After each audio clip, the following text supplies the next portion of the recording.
Pascal. You are now rocking with that dude Pascal. We be going wild, Haitian in the building, so original. Got the haters catching feelings. Get your hands up to the ceiling and keep them held high. Cause St. Louis is ready. Forget about it, goodbye. Hold on, we just saying hi. Five somebody, rise up. Weekdays, catch us live. Somebody, let's go. Good evening, good afternoon, and good morning. Welcome to the Pascal Show. Hope you guys all doing well out there. Hope the show finds you in great spirits because another day above the dirt is always a blessing. Let's not forget that, guys. Okay, we're going to have to get into this fairly quickly, okay? But there is some massive news that has just been breaking over the last, I would say 20, 30 minutes, okay?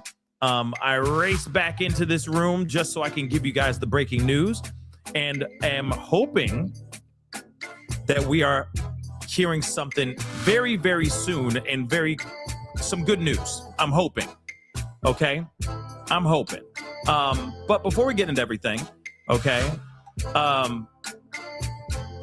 Yeah, there's a lot going on right now. A lot of developments, a lot of things moving right now. So let's see what happens here. So do me a favor before we get into everything. Massive breaking news going on right now. So hit that like button down below. Get your asses in here because we got some breaking news. Get in here. Get in. Your asses all up in here. So hit that like button down below. Hit that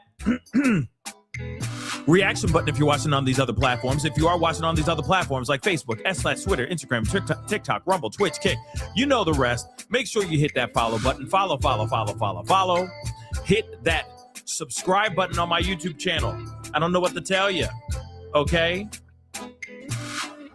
I don't know what to tell you. Hit that subscribe button. Make sure you hit that notification bell, set it to all so you know whenever I go live, whenever I upload, because honestly, it's random and it's breaking news like this right here. So make sure you hit that notification bell, set it to all. Check out the Pascal Show clips as well. That'd be greatly appreciated. Subscribe over there as well. Hit that join button down below. Become a member. Support the channel. Check out my Patreon. And, of course, check out PascalMerch.com. We got some great stuff over there.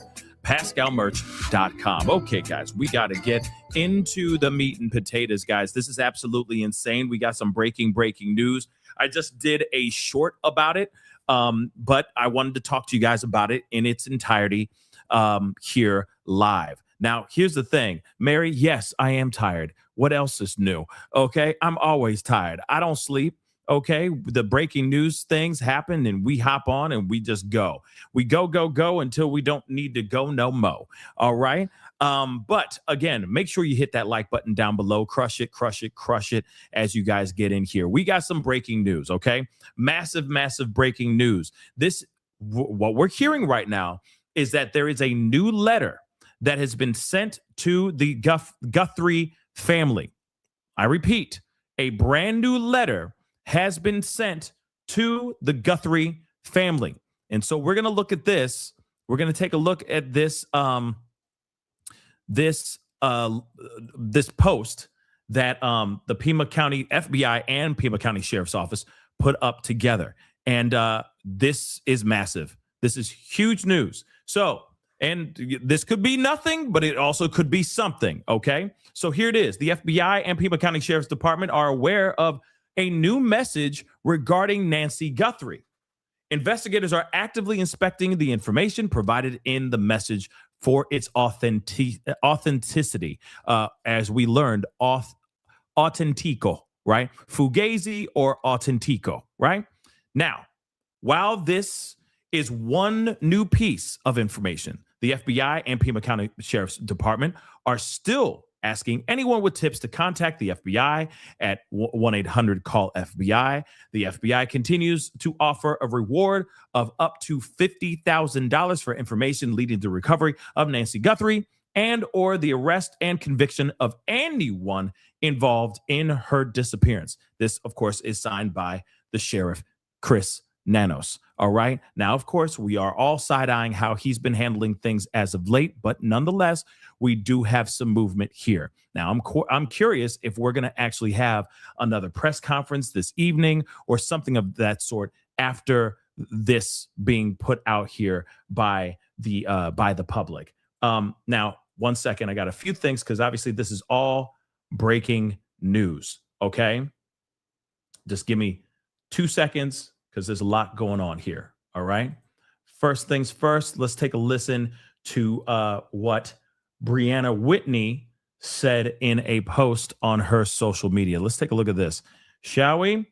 Because from what we're understanding now, the same procedure happened. So you never know. TMZ might receive this letter as well.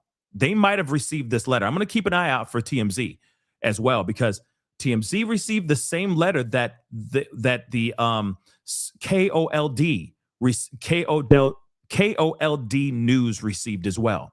So if they sent it to KOLD, I wouldn't be surprised if they sent it over to TMZ as well. All right. So again, you're going to hear from this news reporter about the KOLD news company getting this new letter.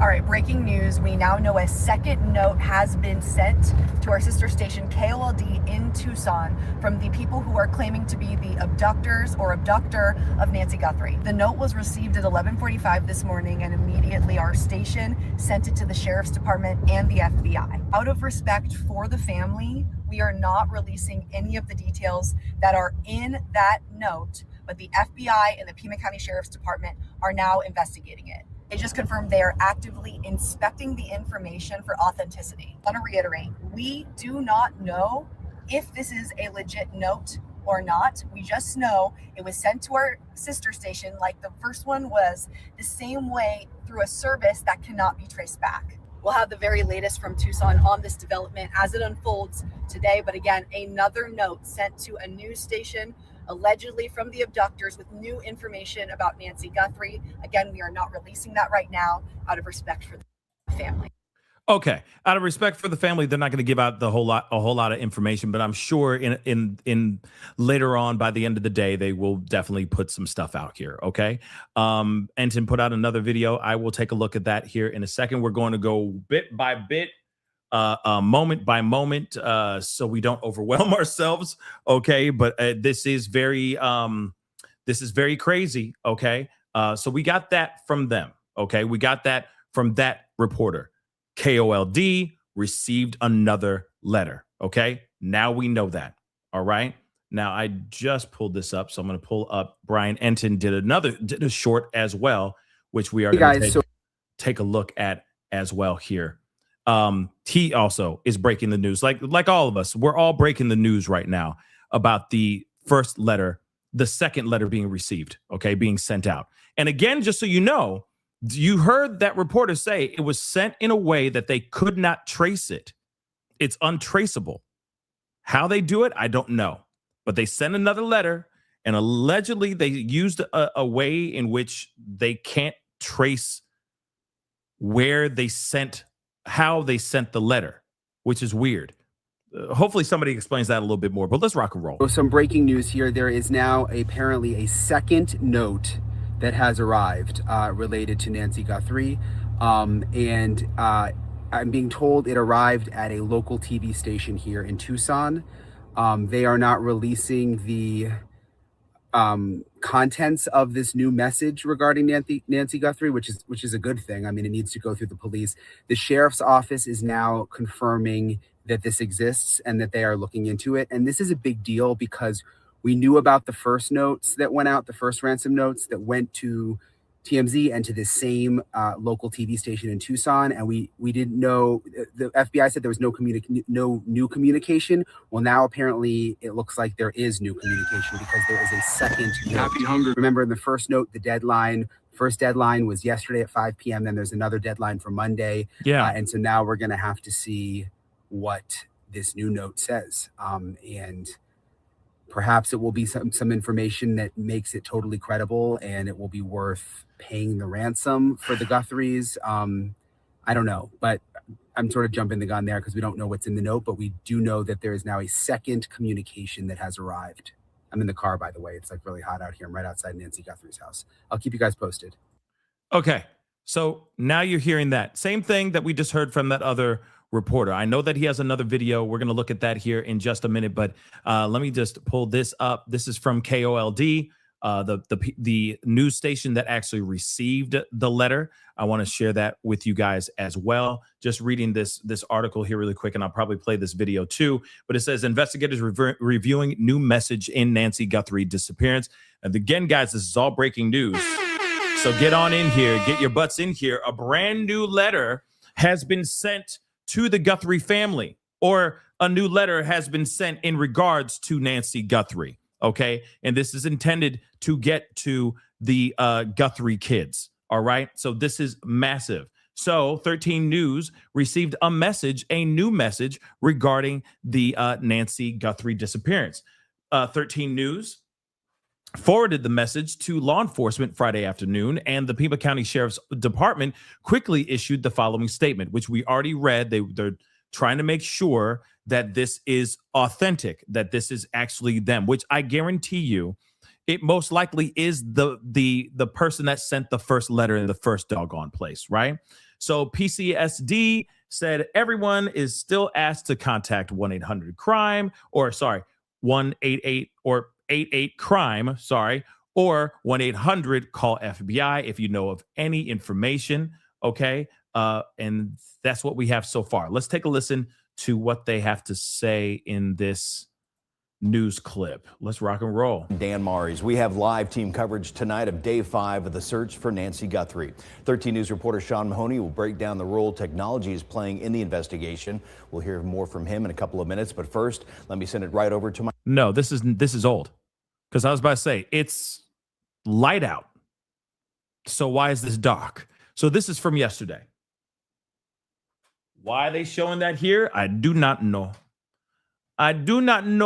But we will look and see if there's anything else. We'll come back to that because I'm sure they've got a video somewhere. Okay. This is actually happening in real time, or this has just happened a few minutes ago. About 11 minutes ago. Okay. So I'll show this to you guys as well. It's saying from Brian Enton. Okay. Right now, investigators are back at Nancy Guthrie's house. They are closing down the road and moving all media out for investigative purposes. What the what? Let's take a look. So something interesting is happening outside the house. So all of these sheriff's deputies showed up, and they are now, you see down there, they are closing off the road, and they're making all the media leave this block. So we're not going to be able to be in front of the house anymore. They said this is for investigation reasons. And so we don't know what they're about to do at the house, but they don't want the media in front of the house anymore. Wait, hold on. What the hell's happening right now? What the is going on, guys? Do we know what's going on? Like, hold on. Yeah, Angela. Brian Enton don't play, but yeah, he on it like a mug. Okay, but explain what's going on. Could it be? Wait, could it be? Oh, this is gonna sound crazy. Could they be trying? Oh, that's no. For investigative reasons. Why? What's going on? Okay, one part of me is thinking maybe they did send the money, maybe they paid it, and maybe she's supposed to be dropped off. She's supposed to just suddenly appear in this area. You know what I'm saying? Like be dropped off in this particular area. You feel me? Maybe. I don't know, but this seems a little bit weird, don't you think? This is a little odd, right? This is weird. So basically everybody out here has been told to pack up, and she's saying they need room for their investigators. Very, very much. Oh, you bet.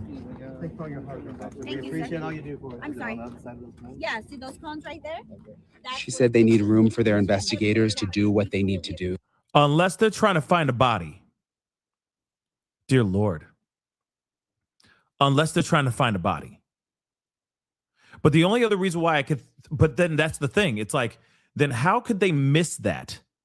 How could law enforcement miss that, man? You see what I'm saying? How could they miss?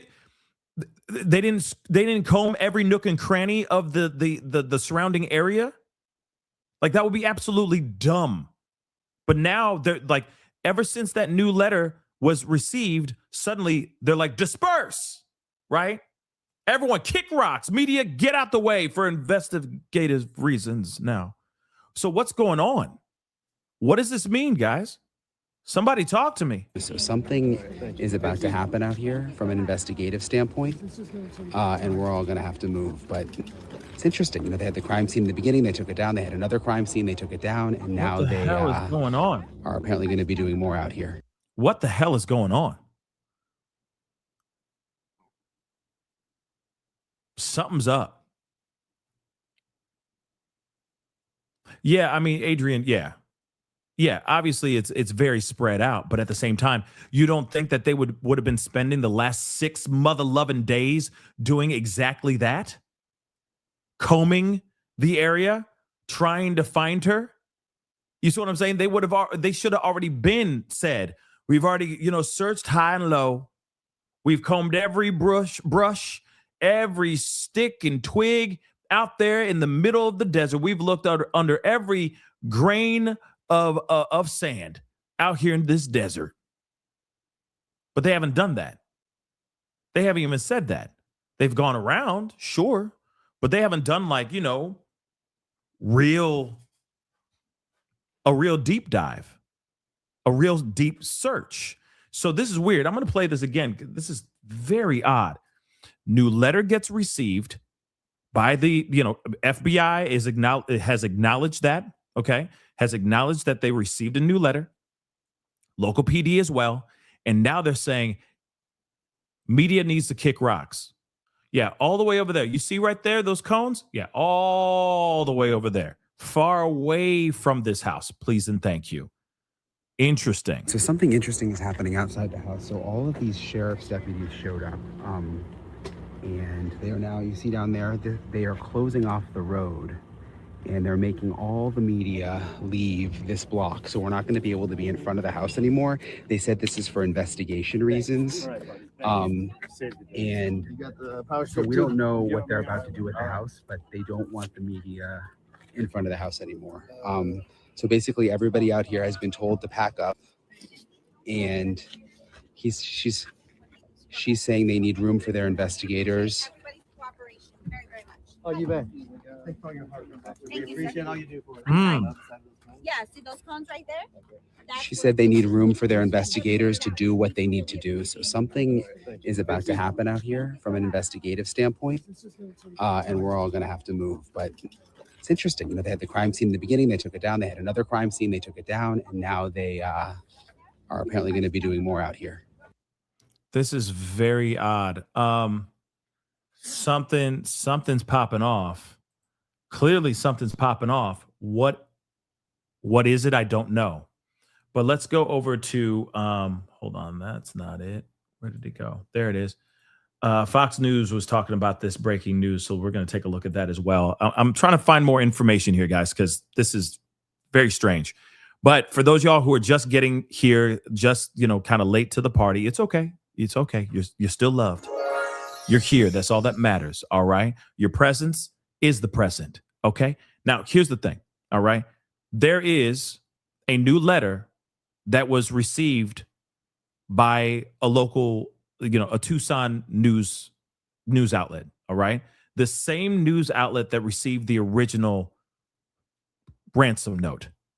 So now law enforcement's doing everything they can to figure out if this is a real letter or not. The question also still remains, has there been any proof of life? Have they shown any proof of life yet? That's one thing I'm still wanting to know. In this letter, do they say, yep, she's with us, she's alive and kicking? What's going on here? Why is this, you know what I mean? So they haven't said anything as far as it being authentic, the new letter, and they have not said anything about it being a letter showing proof of life. This is all we know so far. Now we just saw Brian Enton. I'll probably play that clip again in just a little while so that you guys can see that for yourselves. But just seconds after, minutes after that there was acknowledgement that a second letter has been received, 5-0 shows up and says media needs to kick rocks. for investigative reasons. Now, does that mean she's gone? Does it mean that they actually did send the money no matter what? Sent the money via Bitcoin? Does it mean that maybe her remains are somewhere on her property somewhere? These are all questions that I'm asking right now. I'm sure I'm missing a bunch of other questions, but I am still kind of curious. Why did they tell the media to kick rocks? Here's another thing. Thank you so much for asking that, Nicole B. And I want to reiterate that too. And I'll play that reporter's report here in a second, in a little while too. We're going to do a little loop here. So if you guys are like, you keep playing this stuff over and over again, I got to play so that everybody knows what's going on, so that we're all savvy. Okay. But they said that they sent the letter the same way they sent the first letter, which was in a way that they can't get traced. They sent the letter in a way that you can't trace that letter at all. So if they use the same method to send out that letter, this is definitely the abductor, or at least the person posing as the abductor. Do you see what I'm saying? So they used the same method like they did last time. Yeah, some cryptic email type of thing, and sent it out to the media, and you can't trace that email at all, which is really crazy. Now I'm wondering what is in that email, right? I think we all want to know. Don't worry, I'm going to be circling back and repeating myself again and again. I'm going to be very repetitive until we get new news here in just a little bit. But we are here. We are breaking the news. This is big breaking news. Something's happening over at the house again. What does this mean? Let's find out. So let's hear what Fox has to say. And we'll see. I believe that we have Jonathan back with us. Jonathan Hunt, he's in Tucson on the ground. Can you tell us anything about this message? All we know at this point, Jillian, is the confirmation from the sheriff's office here, Pima County Sheriff's, which we're at right now, is that they are, quote, aware of this message and they are actively looking into it. They're trying to establish its authenticity. A lot of questions, obviously. One, and a very important question will be, is this message from the same person or persons as the previous messages, the 3 ransom notes that were sent to TMZ and 2 local TV stations? Is it from the same person? And they'll be able to look at the content of this message and look at things like the writing style, etc. See if there are similarities. They'll obviously be looking at the email address, although that may have been changed if this person or persons are trying to cover their tracks, obviously. So there's a lot they'll want to look at. Now, what we and the Guthrie family certainly would hope is that this new message, if it is authentic, is a response to those video pleas we've seen from the Guthrie siblings, Savannah, Annie, and Cameron, for the kidnapper or kidnappers to get in touch directly with them and to send proof of life, to show them, the family, that Nancy Guthrie is alive, that these people or this person has Nancy Guthrie, and that they are genuinely those who have her right now and can therefore return her. So they'll be looking at this very closely now. Given that the sheriff's office has put out this announcement that they are aware of this message, we would expect more detail from them soon. But this is clearly potentially, and I have to emphasize potentially there, a very significant development if it is a response to those pleas to show proof of life, Jillian. Jonathan, it's Kennedy. I have a quick question. What form are these messages taking? Are they handwritten? Are they electronic? What do we know about them? Smoke signals? Like what's going on here? All the messages received so far, and remember, they have not been completely 100% authenticated up until now, but the 3 ransom notes were all sent via email, and it was an untraceable email address, or at least untraceable in the early going. The FBI obviously has a lot they can bring to bear here. They may be able to track down the source, but on the initial look at that. It was an untraceable email. We assume that this new message is also sent by email. We don't have that confirmed by the sheriff yet. But the very fact, I think, that they are putting out an announcement saying we are aware of a message, if it came in and was clearly another evil kind of hoax message, I don't think they would have bothered to put out a notice to all of us saying we are aware of a new message. So it would seem there are maybe some indications that this is from the same person or persons, and clearly they are looking at it very seriously. As they've said all along, we take every single lead very seriously. And this one, once again, Kennedy, really is potentially a very serious lead if it is a response to those heartfelt pleas from the Guthrie family for the kidnapper or kidnappers to show them that Nancy Guthrie, 84 years old, is alive. Kennedy? Thank you, Jonathan. Thanks, Jonathan. Well, all you wanted was proof of life. And we don't know if this message was proof of life, but this is the best development that we've had so far. And it gives you hope that Miss Guthrie might be alive, because as of today, we had no communication aside from these other emails, which only said we will not be communicating at all. There's deadline 1, deadline 2. That's it. Send the money. So this is a huge development. They were in the position up until now that they were going to have to send 20, 40, 60, $100 million to an account without any guarantee they were going to get their mom back. And so now you're actually in a negotiation if this thing is legitimate. And so for the Guthrie family, this has to be a huge, huge relief. It's not over yet, but it does give a glimmer of hope. And that's kind of all you're riding on right now is just hope and adrenaline. Hopefully, we're all praying. But at the same time, Jesse, if you're the person who's taken her and you have all these millions of dollars on the line right now, why not just finish shoot the a statement. quick video? Why leave it? Well, because you're going to shoot a video and then it's going to expose intelligence that can be harvested by the FBI, and you don't need to do that. That makes sense. I mean, you could be recording something and then, they could see something in the background, you know what I mean? Like, and go, ooh, they, I see they're somewhere by a big body of water. Oh, they could be here. They could be there. Oh, I see a big, I don't know, BP sign behind them or something crazy like that. I get it.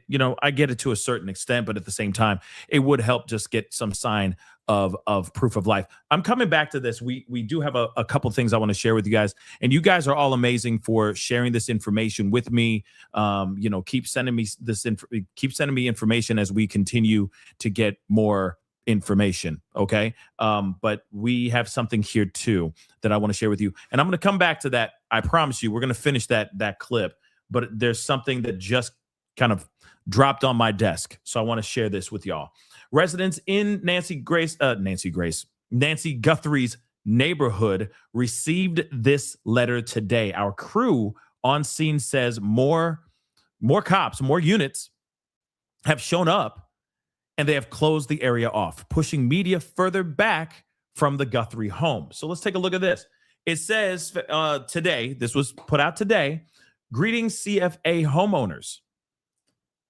We received notification from the sheriff's department that they and the FBI are resuming searches on the properties in the area starting immediately. Oh no, that's not good. That's not good. That's not good. But let's finish. They will most likely be searching property west of Campbell and requested we contact our CFA residents for awareness. Thank you for your support of this effort. A note from our CFA president. Our community is deeply shaken and heartbroken by the disappearance and reported abduction of our friend and neighbor, Nancy Guthrie. Many of you have known and have been friends with Nancy for many years. Our hearts go out to her family.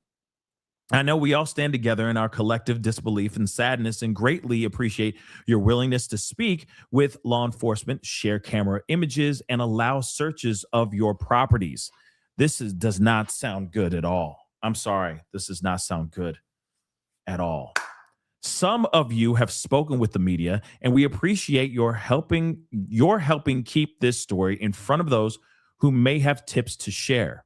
Tom Pugh has graciously agreed to speak on behalf of the Catalina Foothills Association for inquiries coming through the CFA, as there have been many. The CFA does not have any information beyond what is being shared by the Sheriff's Department in its media updates. But we will fully cooperate if called upon for assistance. Now, here's the thing. I hope that this is not bad news, but you just heard. I'm gonna pull this up again so you guys can see this. So they received this letter. More PD, okay, more Pima County Sheriff's Department cops have shown up. To the area. This is moments, literally moments after they received a letter, a second letter. So what the is going on? Pardon my, I'm I am centering myself like crazy, okay? I'm trying to be, but this is all crazy, right? We're all passionately consumed and concerned by this particular case. And if this turn of events is turned to something dire, I hope to God it's not. But right now, maybe I'm reading it wrong. Maybe I'm reading this wrong. They got a second letter. Allegedly, it's from the assailant, from the abductor or abductors. And then they show up here, and then they tell media to kick rocks. Back up. Back up. Now, their search area has expanded, which it should have expanded a long-ass time ago. Sorry, not sorry. But that's another conversation in itself. I don't know what's up with Sheriff Nanos.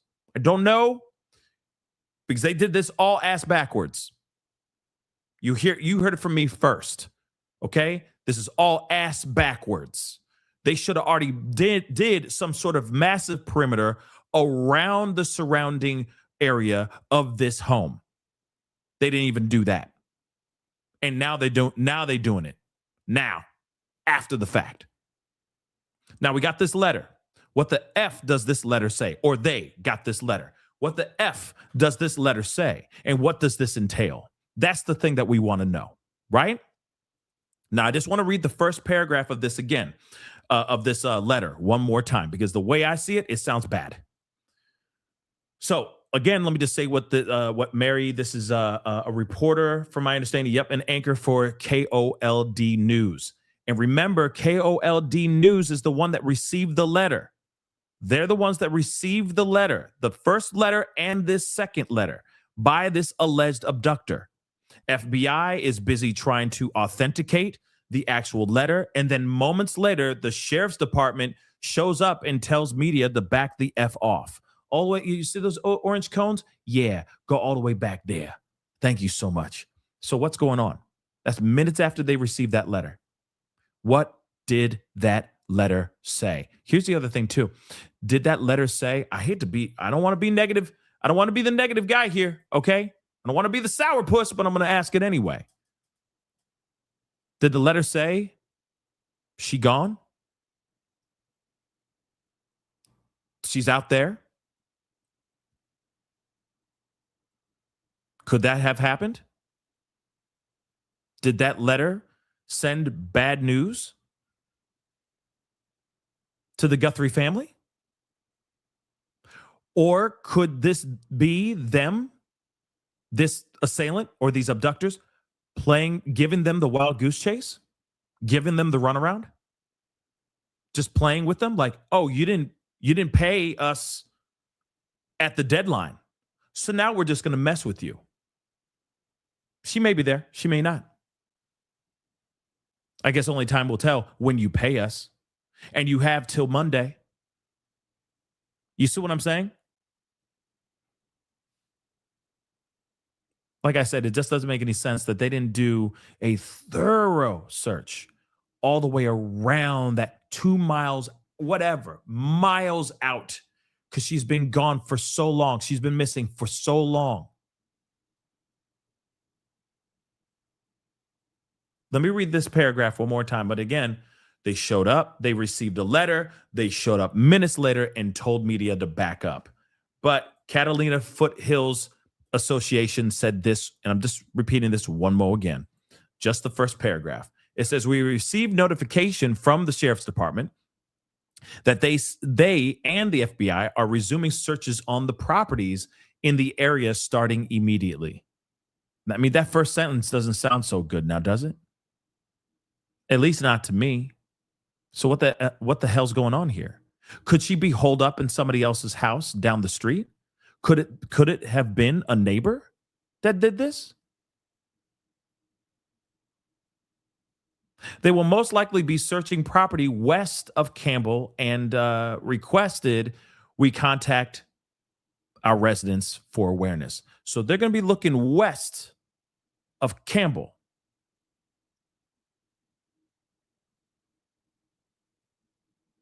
Why? Is this some sort of like a game that these guys are playing? Like it's like some sort of movie, you know what I mean? Like what are they, Jigsaw? You know what I'm saying? Like, you know, here's a riddle, you know? Is this a wild goose chase or no? Huh. Now I see a bunch of y'all in here. I appreciate you guys. I'm going to play this clip, this first clip from this news reporter. Again, for those y'all who are just getting here. All right. We're going to continue, though. We're going to get as much information as we can because this is all breaking news in real time. But this is the reporter that came out with the first, at least the first one I saw, talking about this breaking news about this letter being sent to KOLD News.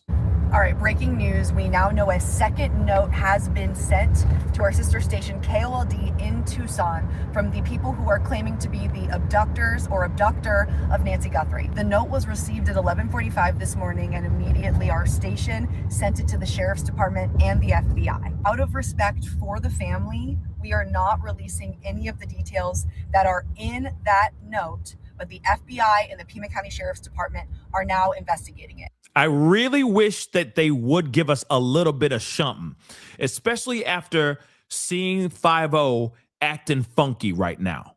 Because 5-0's acting funky.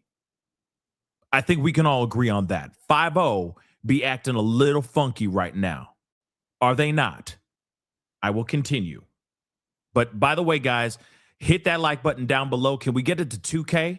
That would be amazing. Can we get it to 2K really quick? It doesn't cost a thing. It helps the show. And of course, do not forget to subscribe. Subscribe, baby. We talk about a lot of things on this show, everything from true crime to politics to pop culture and all the mucky muck in between. So make sure you're subscribed, okay?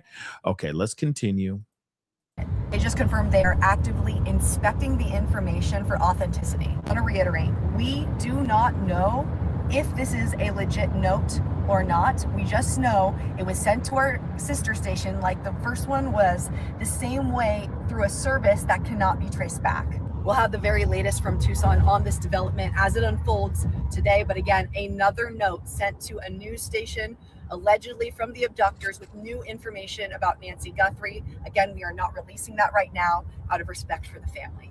Okay, so we know that. Don't worry, we will be circling back to this video again, because I know a lot of y'all are just getting in and just figuring, just hearing about this information. But I'm telling you right now, they're acting funky. Local PD is acting, or 5-0 FBI, 5-0 in general. They're acting really funky right now, if you ask me. This is very strange. So what the F is going on, right? Hold on.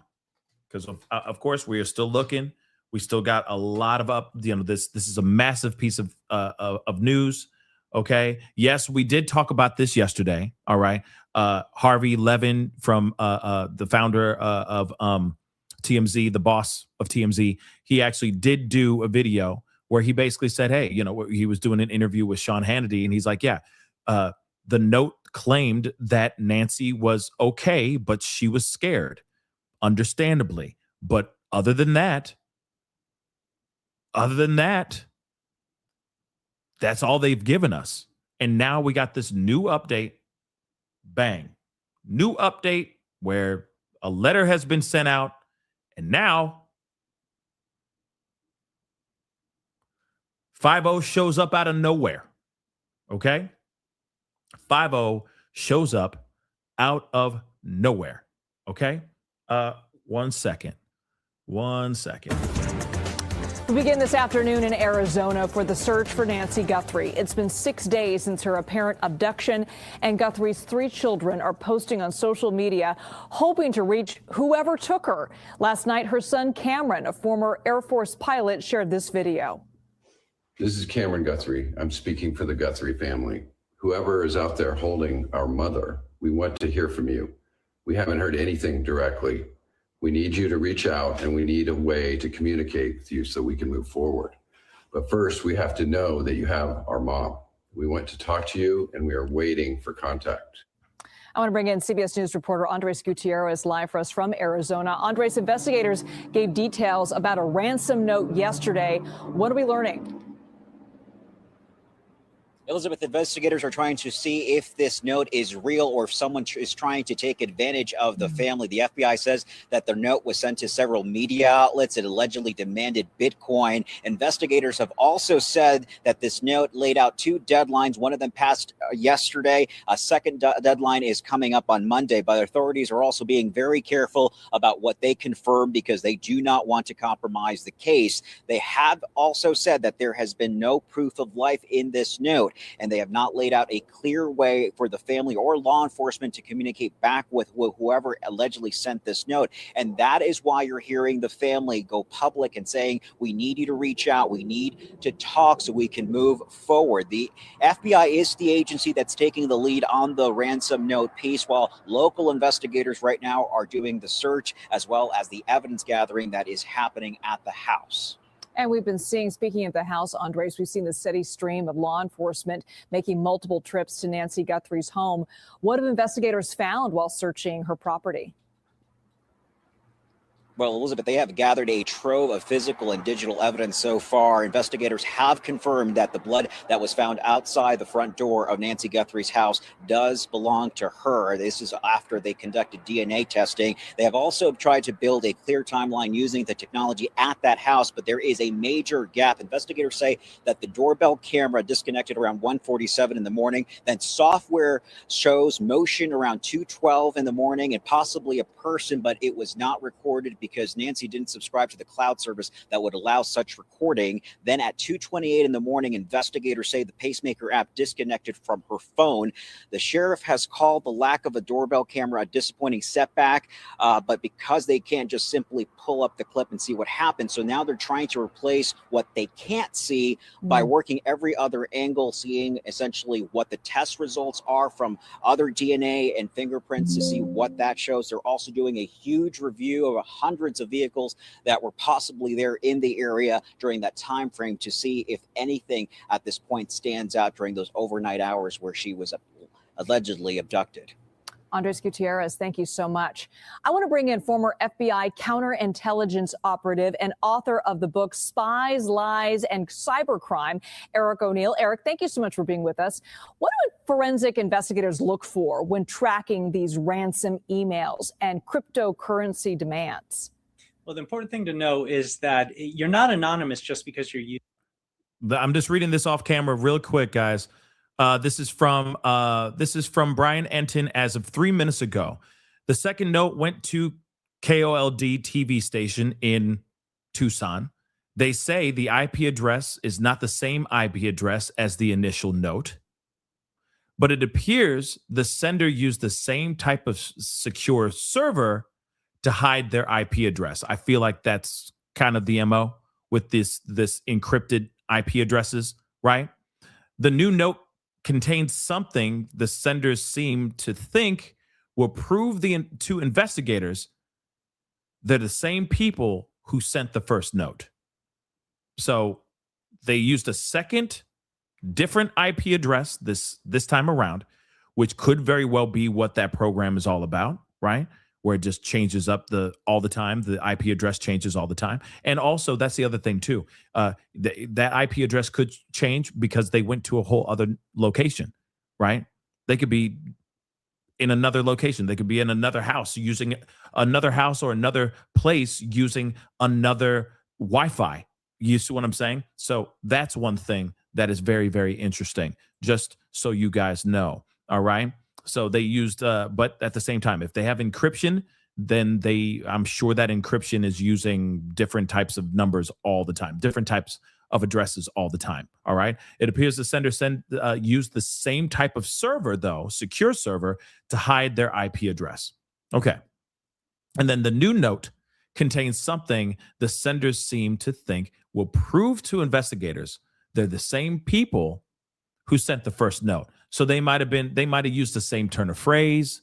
You know what I mean? It could have been like, "Hey there, sunshine," or something weird like that, right? It could have been anything.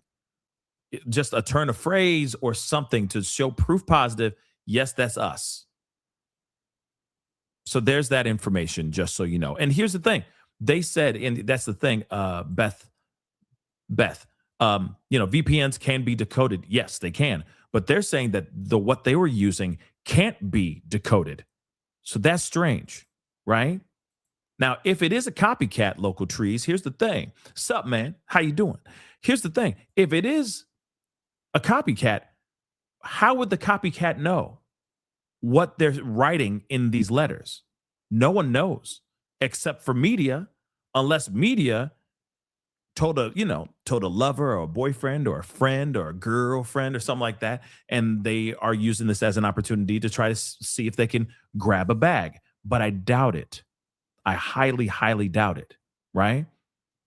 So possible for a copycat, but it'd be very, very it could be internal leaks, sure. But at the same time, if you really think about it, I doubt it. They probably went in there. They are probably moving. That's possible too. They probably went from one place to another, or the program that they used is specifically tailored to do exactly that. Change the IP address every single time. So it's even more difficult to try to trace the emails. Something to think about. Don't worry, we're going to circle back to that when we get a second. Let's see if he posted anything else as of late, because this is insane. This is absolutely insane. Nope, he hasn't sent anything else yet, but I will probably show that to you guys here in a second, just so you guys can see his tweet, in real time. But let me just play a little bit more of this, okay? I'm trying to get as much information as I can, okay? Using cryptocurrency, or because you've tried to mask your email. All of the digital trail leads clues for the FBI in particular to pursue. So there's metadata in email. You can track where the server originated and where that email bounced from. That can give you some clues. And every time the kidnappers connect through email or send another email, that's another ability for the FBI to maybe track their location, which might be why they're being silent right now. And in cryptocurrency is tasked through an open ledger. So you can see every transaction in cryptocurrency. It's in the open, and the FBI can track the movement of money in cryptocurrency. And what they try to do is find a digital wallet that belongs to an individual. And when that person tries to take the money to transfer the cryptocurrency into currency they can actually spend, that gives them an opportunity to identify the individual. So how do you determine what tech-linked ransom material is credible and what's just scam or noise? Well, this is very difficult. So the Yeah. way you do that is by having a conversation with the kidnapper. When someone sends a ransom note, what normally happens is a dialogue is opened. So you negotiate the amount. You ask for a sign of life. That's critical here in a world of deep fakes, when so much of what we see online is not true, and when you can use AI to create anything you want.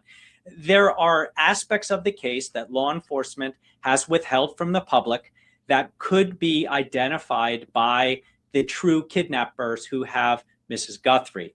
They could say there's something in the house that hasn't been revealed that they might have seen, and that can be a sign of life. They could even send an image or a video of Mrs. Guthrie holding today's newspaper and say, yes, we do have her, or have her say something that only the family would know. The problem is the silence, and silence can be devastating. I can't imagine what the family is going through, because without that connection and that conversation dialogue with the kidnappers, they have no way of knowing if their mother is even still alive. I'm curious, how have you viewed this case? Is this how it's all played out unusual to you? Or anything stick out to you? We're now on day 6.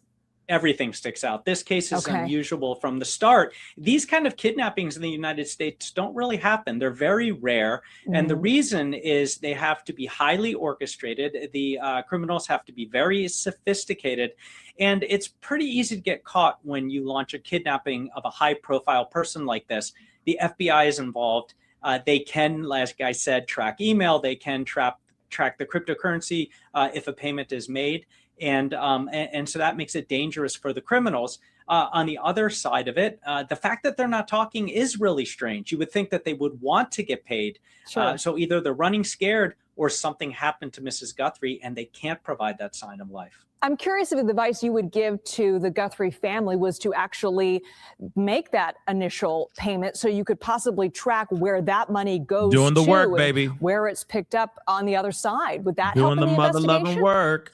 It would help. It could spark a movement. Like, for example, they could make some payment or a partial payment and see if the criminals start moving it. If criminals start moving it when money hits that wallet and they're able to track it, and that is a big if, and it relies on the sophistication of the criminals versus the adeptness of the FBI, then they could determine the individual, maybe make an arrest if the person is arrestable, which means they're in the United States or a friendly country. But it could end up that they sent money, good money after bad, and that these ransom notes are a hoax. I think in this case, what the family has to do is stay the course and hope that the criminals blink first and communicate back. Yeah, the wait for this family has just been excruciating. Eric O'Neill, thank you. Yeah, I don't know if they've sent any money yet. I'm gonna be real. I don't think that they've sent any money at all. I think if they were to, then I think the turnout would have been different. I think this turn of events would be different. I'm just saying. I just truly think that there's more to this than just, I don't know. Something tells me that they haven't paid anything yet. But maybe they will. I don't know. I don't know. Something seems weird. Especially their turn of events, right? Fox News has drone footage right now. I'm gonna pull that up. Let me pull this up first, and then I'll head back out and then I will pull that up. Give me 1 second. to this. It's an update that we're getting Let me from a find breaking news story that we have been following for several days. It's new details regarding the search for Nancy Guthrie. She is the mother of Today Show host Savannah Guthrie. I want to put up this. It's a social media post that was just released a few moments ago, so take a look at your screen. It says the FBI and Pima County Sheriff's Department are aware of a new message regarding Nancy Guthrie. Investigators are actively inspecting the information provided in the message for its authenticity. While this is one new piece of information, the FBI and the Pima County Sheriff's Department are still asking anyone with tips to contact the FBI at 1-800-CALL-FBI. The FBI continues to offer a reward of up to $50,000 for information leading to the recovery of Nancy Guthrie and or the arrest and conviction of anyone involved in her disappearance. I want to put up this, just some of the images that we have been circulating through the past several days as that search does continue for Nancy, who you see here pictured on your screen. The Arizona sheriff has continued to investigate this apparent kidnapping of the 84-year-old as her family is still concerned about her health. Now, Pima County Sheriff Chris Nanos spoke to the Associated Press today, saying, quote, her conditions, I would imagine, are worsening day by day. She requires medication, and I have no way of knowing whether they're getting that medication to her. Guthrie, who has a pacemaker and other heart issues, hasn't been seen since January 31st when she was dropped off by family at her Tucson area home. And you can see here in this video that we have images of where that home is located, again, in Tucson, Arizona. Hold on real quick. Grace, thank you so much for the super chat. Really quick. Where are you seeing this live footage of the drone, like live drone footage? Can you send that to me? Because I don't see, I'm looking and I don't see it. If you don't mind, I appreciate the super chat, of course, too. And of course, being a dope ass mod. Okay. But if you could send it to me, Grace, that'd be greatly appreciated. DNA tested confirmed that blood found on Guthrie's front porch came from her, and no suspects or motive have been identified at this time. Purported ransom notes received by news organizations are being taken seriously, according to the FBI. At least one note mentioned details like a floodlight at Nancy Guthrie's home and an Apple Watch. And the AP just goes deeper into the case, and they continue to say this, that Savannah Guthrie and her two siblings, they have spoken in videos posted on social media urging their mother's captor to contact them. We have played all those videos for you here as we bring to you all of these new details regarding the story. Now, the sheriff deferred questions to the FBI about whether there have been any responses to the videos. Brooke Brennan from the FBI's Phoenix office said there was no new information to share today, but the FBI did announce a $50,000 reward for credible information about the abduction at their most recent press conference. And just a reminder that the sheriff there, Chris Nanos, has said he would not be hosting another press conference unless there was new information to be able to discuss. They had been hosting press conferences where they were basically just saying the same thing that they had been saying because it's still a very active and ongoing investigation. But the latest details regarding this just take us back to that latest social media post courtesy of Sheriff Nanos. And I'm going to bring it back here on your screen just to reiterate what we know so far. Sheriff Nanos saying this, that the FBI and Pima County Sheriff's Department are aware of a new message regarding Nancy Guthrie. Investigators are actively inspecting the information provided in the message for its authenticity. While this is one new piece of information, the FBI and the Pima County Sheriff's Department are still asking anyone with tips to contact the FBI at 1-800-CALL-FBI. The FBI continues to offer a reward of up to $50,000 for information leading to the recovery of Nancy Guthrie and or the arrest and conviction of anyone involved in her disappearance. I also want to showcase this. It is the missing person poster that was circulating here, just providing more details of Nancy. She is 84 years old, height 5'5", about 150 pounds. Hair color is brown, eye color is blue.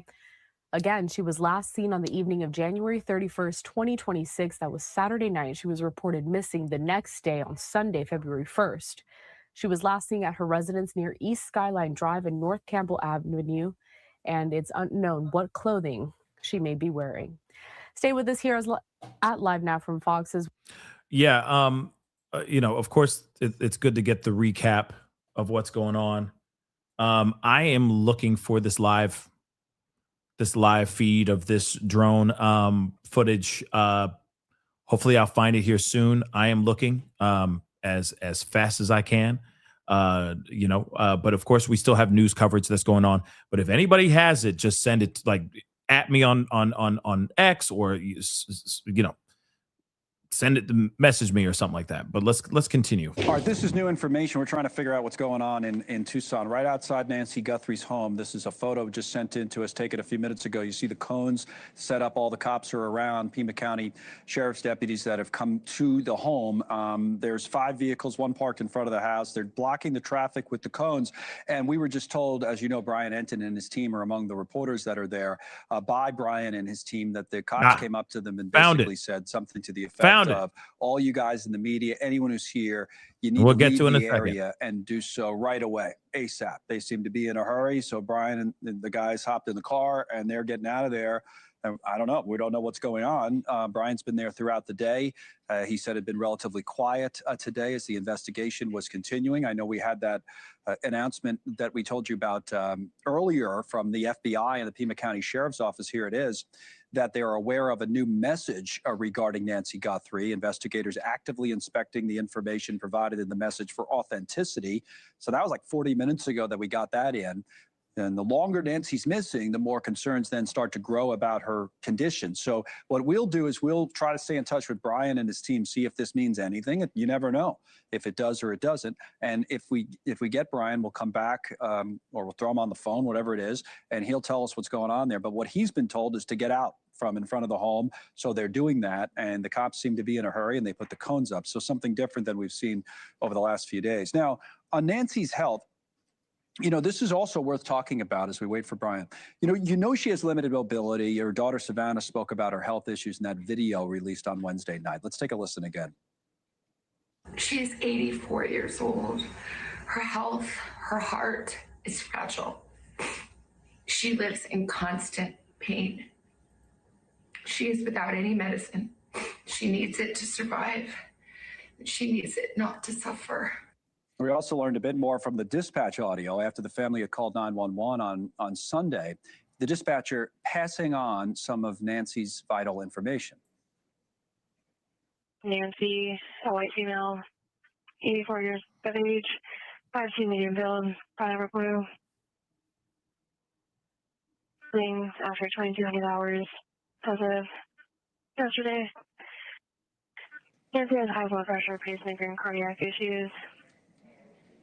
All right, let's talk for a moment about Nancy's pacemaker, which has gotten a lot of attention. The device, which uses an electronic pulse to keep a patient's heart rate from dropping too low, does not have location tracking on it, but still could be useful in an investigation. For example, a pathologist who was able to determine the approximate time of the mysterious death of the actor Gene Hackman did so by looking at data coming in from his pacemaker.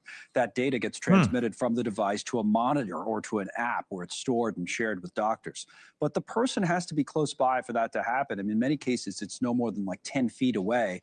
And that brings us to another key piece of data on the timeline that was shared by the Pima County Sheriff. 2:28, Nancy's pacemaker app shows that it was a disconnect from the phone. So 2:28 a.m., that's when the pacemaker disconnected from the app. That could be around the time Nancy was taken from her house. One more detail to point out on that. You see this video here on News Nation cameras capturing those chilling images of the bloodstains on the front porch of the house. And we now know that blood, in fact, was confirmed to be Nancy's. We rushed what we thought was the best target for DNA. We did a rush through and got some of that back. The results were minimal. I think you all know the blood on the porch. That was one we did. It came back to Nancy. Okay, we'll have more on Nancy's health and the high stakes and the ongoing search. We're going to speak to hold on, a specialist who cares. Okay, yeah, we'll come back to that in a second. We got some updates here that we're going to get into. Do me a favor, guys, because a lot of things are coming in lightning fast. Obviously, there's clearly some stuff popping off. Okay, and you guys are also the help here as well. So first off, let me just say, well, that I meant to hit the applause.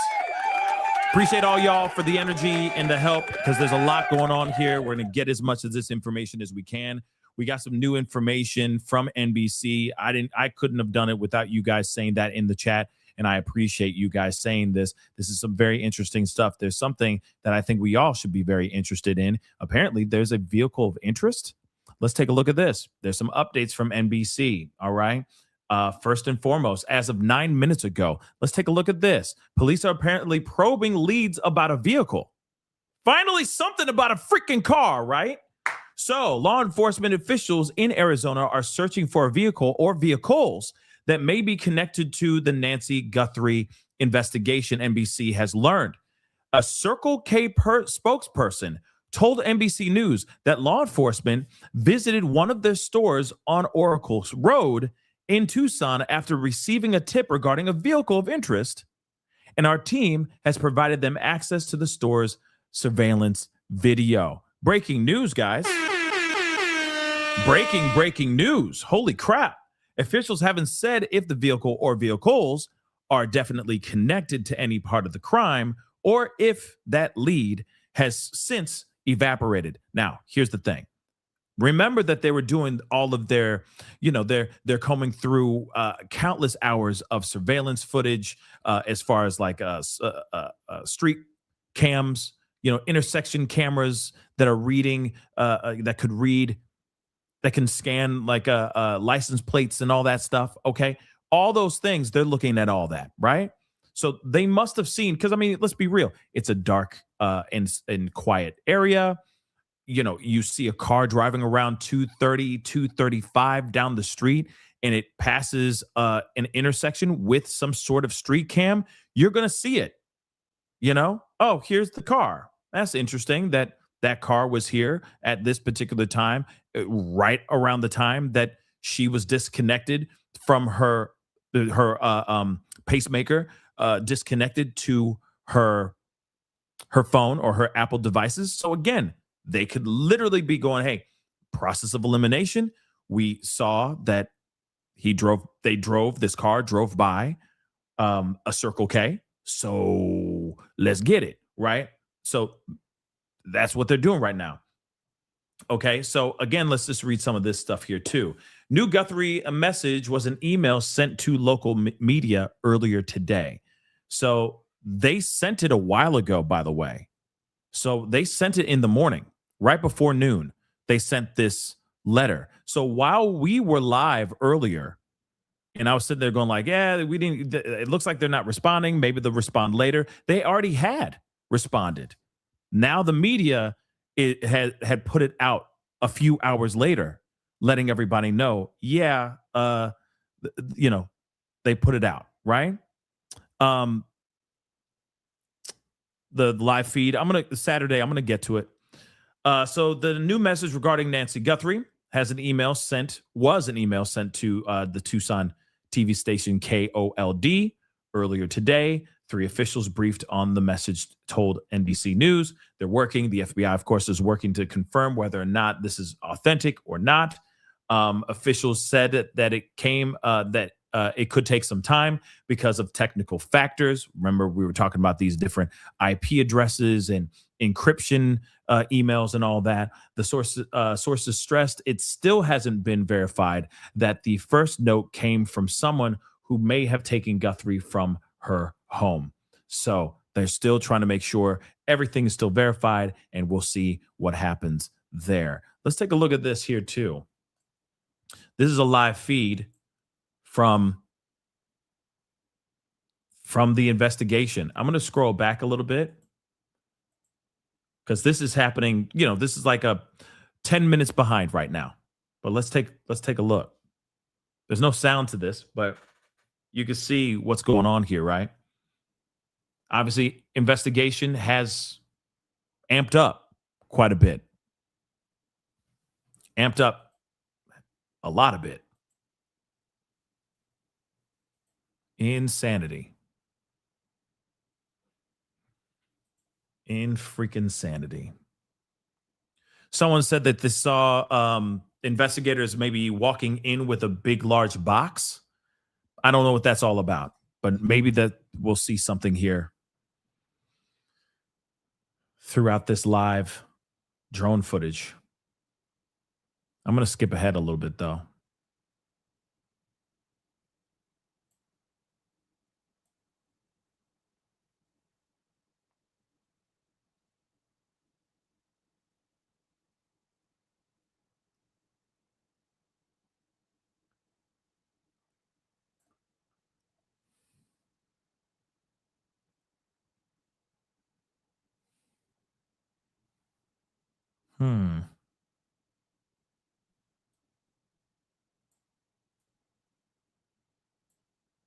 Hold on.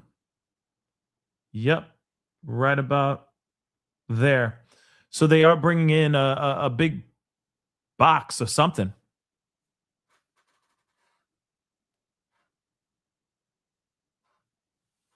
And they're bringing that through the garage.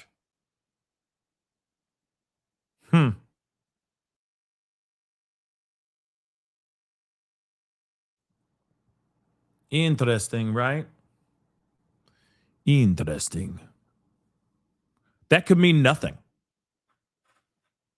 Like, or you know, it could mean something, but it may not mean something sinister. You see what I'm saying, y'all?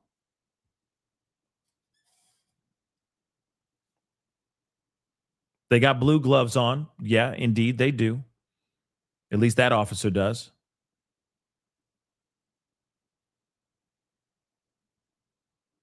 I mean, they're all wearing gloves.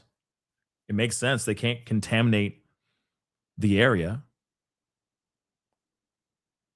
even though it's already been contaminated, if you really think about it. Okay.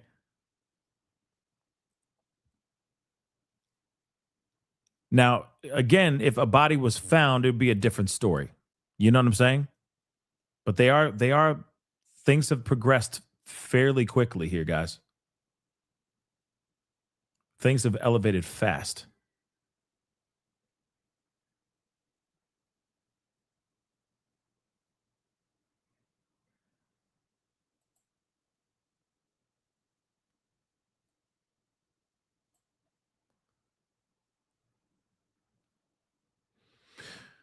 While we look at that, I'm going to see if I can pull up some more information here. Give me a second, guys. Don't forget to hit that like button down below, please and thank you. Okay, I see a bunch of y'all in here. If we can get to the 3K, that'd be amazing. So hit that like button down below and don't forget to subscribe, okay? I cover a lot of things on this show. I do a lot of coverage as far as breaking news stuff, but also I cover everything from pop culture to true crime to politics as well, okay? If the world is going down in a barrel of burning cat piss, I'm talking about it, okay? And we breaking it live, all right? So don't forget to do that. Subscribe, hit the like button down below. That would be great, okay? Yeah, maybe the box is a tent. I don't know, right? We don't know what's going on. Why they in there now, right? We'll see what they say whenever a press conference happens, but maybe there will be a new revelation here soon. But look at this. Let me pause this really quick. You mean to tell me that because they're saying that, you know, they're looking at in the west, okay? They're looking out west, right? Like, you mean to tell me they didn't go through all this? Like, not at all, just in case. And now they're just doubling back. Like, come on, man. You know what I mean? Like that just grinds my gears. You see what I'm saying? It's sloppy work. And I'm not a cop, okay? I know, like, you know, I'm what's the armchair, you know, what's the word? Backseat driving, whatever. But at the same time, like, man, you know what I mean? Like, really?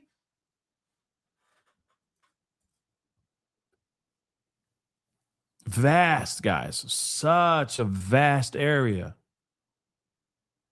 Hamburger. I guess they're giving the drone some rest. There it is. Oh, it's a nice drone. That's a nice drone, by the way, guys. That's a nice drone. All right. All right. But I'm going to keep an eye on that. All right. We are definitely going to keep an eye on that one. Let's take a look at this. I got to wrap you up. This is interesting. Whoops. Interesting. Dr. Shoshana, thank you so much. Now let's bring in Brian, because this is breaking. We think something's happening anyway. So this is the front of Nancy's home where Brian Enton has been camped out throughout the day. And a few minutes ago, it sounds like you guys were told to leave, Brian, and now you're on the phone with us. What's going on? Do we know? Yeah, there's been a lot of activity here, Connell, within the last 15 minutes or so. I'm going to step out of the way and show you. They've made all the media leave. They've shut down the entire road about 2 blocks in front of Nancy Guthrie's house. And I just saw basically a cavalry of FBI vehicles arriving. It looked like evidence response teams. You know, they're in the pickup trucks and the vans with all of their equipment in the back. And I can see down the road, they're now pulling into Nancy Guthrie's driveway. And I asked one of the deputies, are you moving us out of here because the neighbors complained before the FBI showed up. And she said, no, this is for investigative purposes, which now makes sense because all of these FBI teams just showed up and pulled back into the driveway, which is interesting, Connell, because think about it. You had the first crime scene, then they took the crime scene tape down, opened it back up.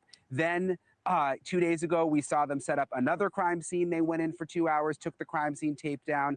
And now here we are on Friday, where all of a sudden, not only are they going to put the crime scene tape back up, but they have shut down the entire area with the FBI arriving. And the timing is also interesting because right before this happened, we got word of a second communication that has been sent to a local TV station here in Tucson related to Nancy Guthrie. So is that a coincidence that the second communication has now arrived and they've shut the entire area down, Connell? Give me a little perspective. I thought you were on the phone, but you still have the camera up, Ryan, right? So hop back in front if you can. There you are. All right. So where are you versus where you were? Those cones they're down the street from the house, or?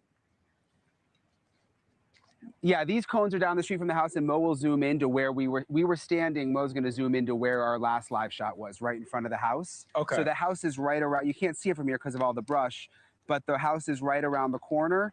And so everybody's been set up all along that block because that's where the house is. And now they've closed the block down to make room for all of these FBI folks who continue to arrive here, Connell. And is it a lot? Is that what it is? A lot? I know those guys look like local sheriff's deputies, but there's a lot of FBI from what you can see.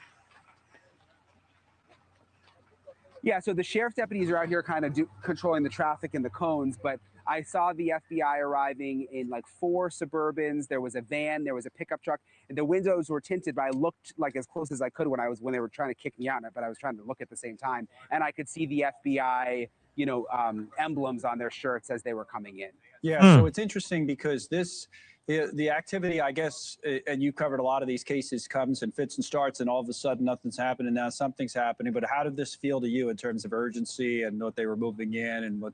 Obviously, couldn't tell what they were looking to do, but what was your sense in terms of their urgency? I mean, they wanted everybody out pretty quickly.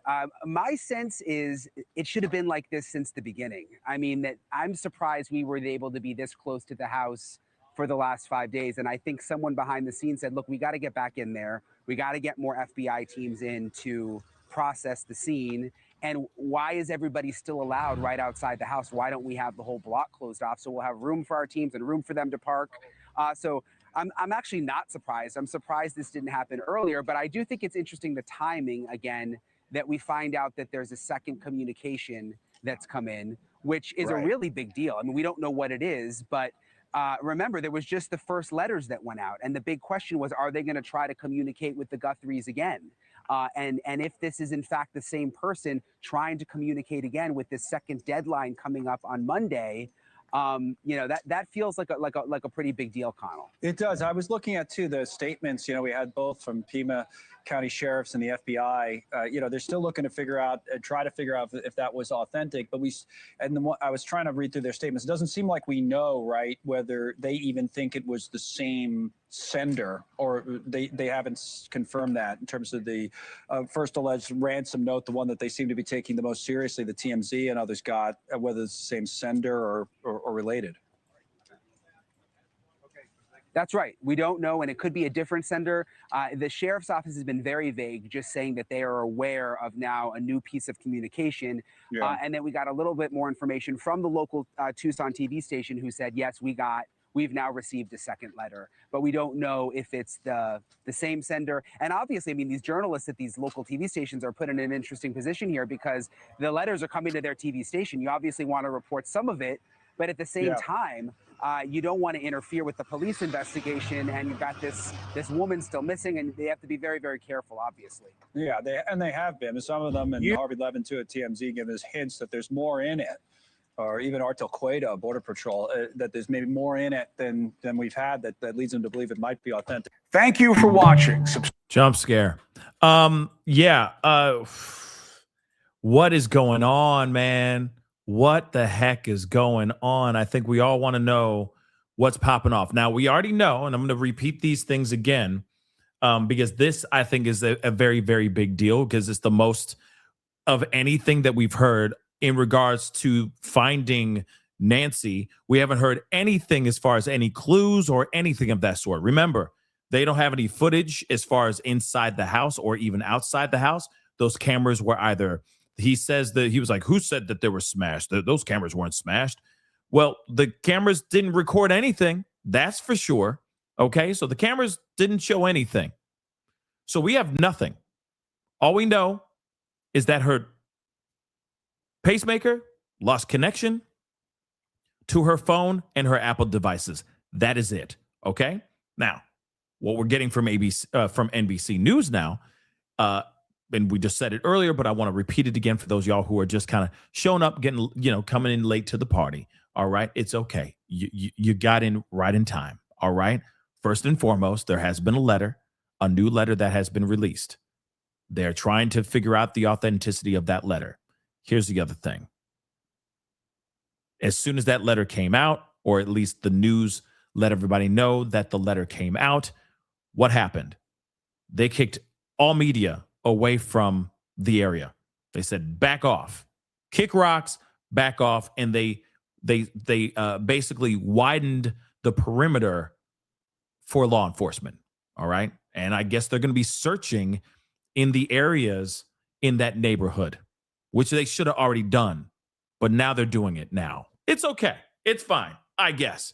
6 days in, no big deal. But anyway, that's what they're doing right now. Even so, we just saw a letter from the Catalina Foothills Association, from the neighborhood, okay, the HOA, basically sending them other neighbors, basically saying, hey, you're going to see a police presence, and they're going to be searching around the grounds in our neighborhood. Just an FYI.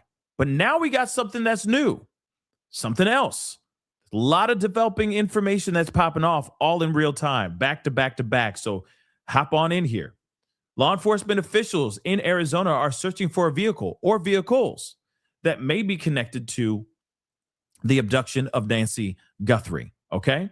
So a Circle K spokesperson told NBC News that law enforcement visited one of their stores on Oracle Road in Tucson after receiving a tip regarding a vehicle of interest. And our team has provided them access to the store's surveillance video. Remember Brian Koberger? Do you remember how they were following Brian Koberger?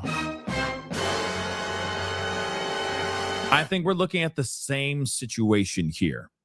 Not the genealogy DNA thing, because there was no DNA left behind. It was her DNA. The blood that was found inside the house, or outside the house, I'm sorry, was hers to be real. Okay. But do you remember Coco?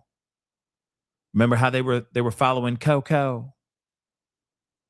Sorry, guys. I call Brian Koberger Coco. So they were following Brian Coco. Remember that? Remember how they were following him? And it was all surveillance footage.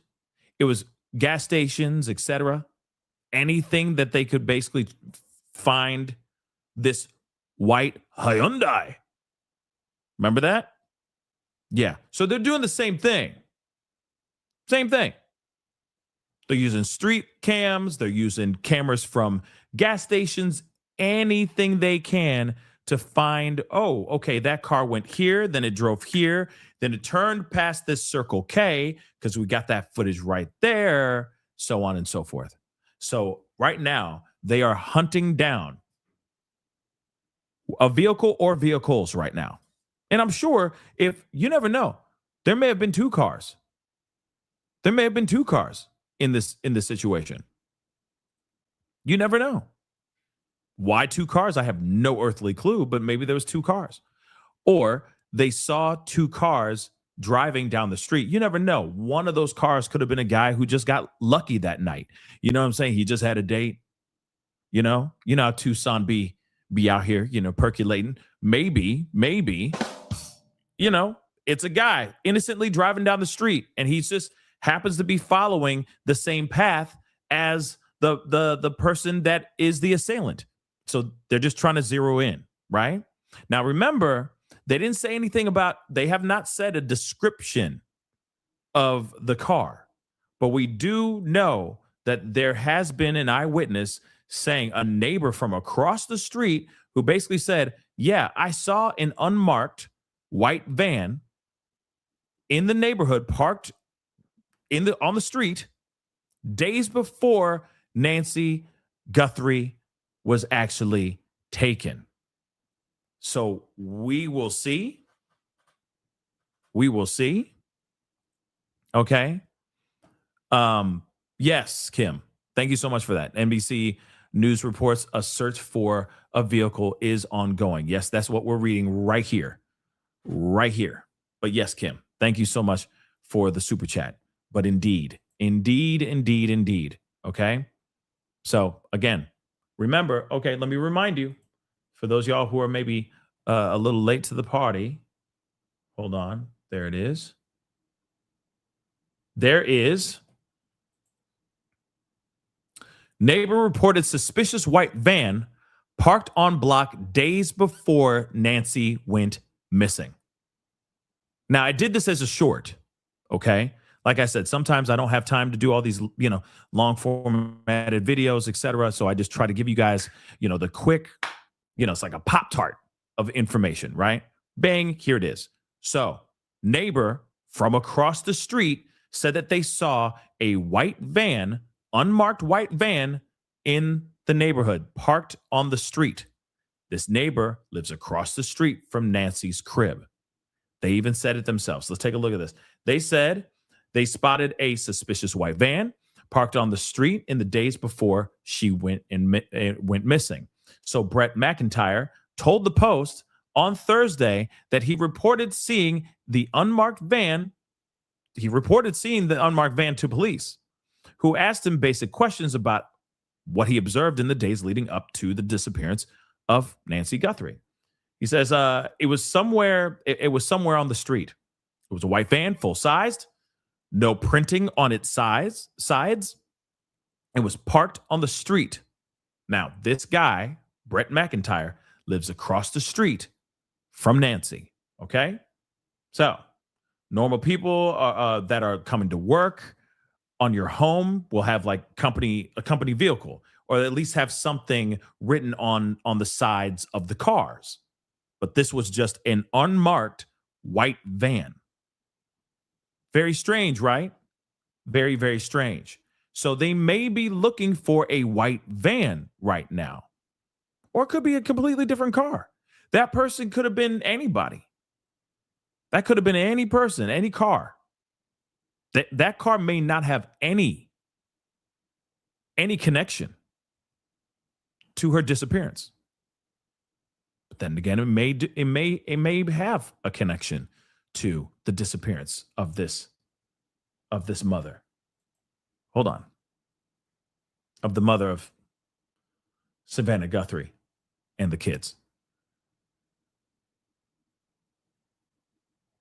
Let me get a few more things, guys. I'm trying to get, all of this is, everything's breaking. Trying to get as much information as we can. One second.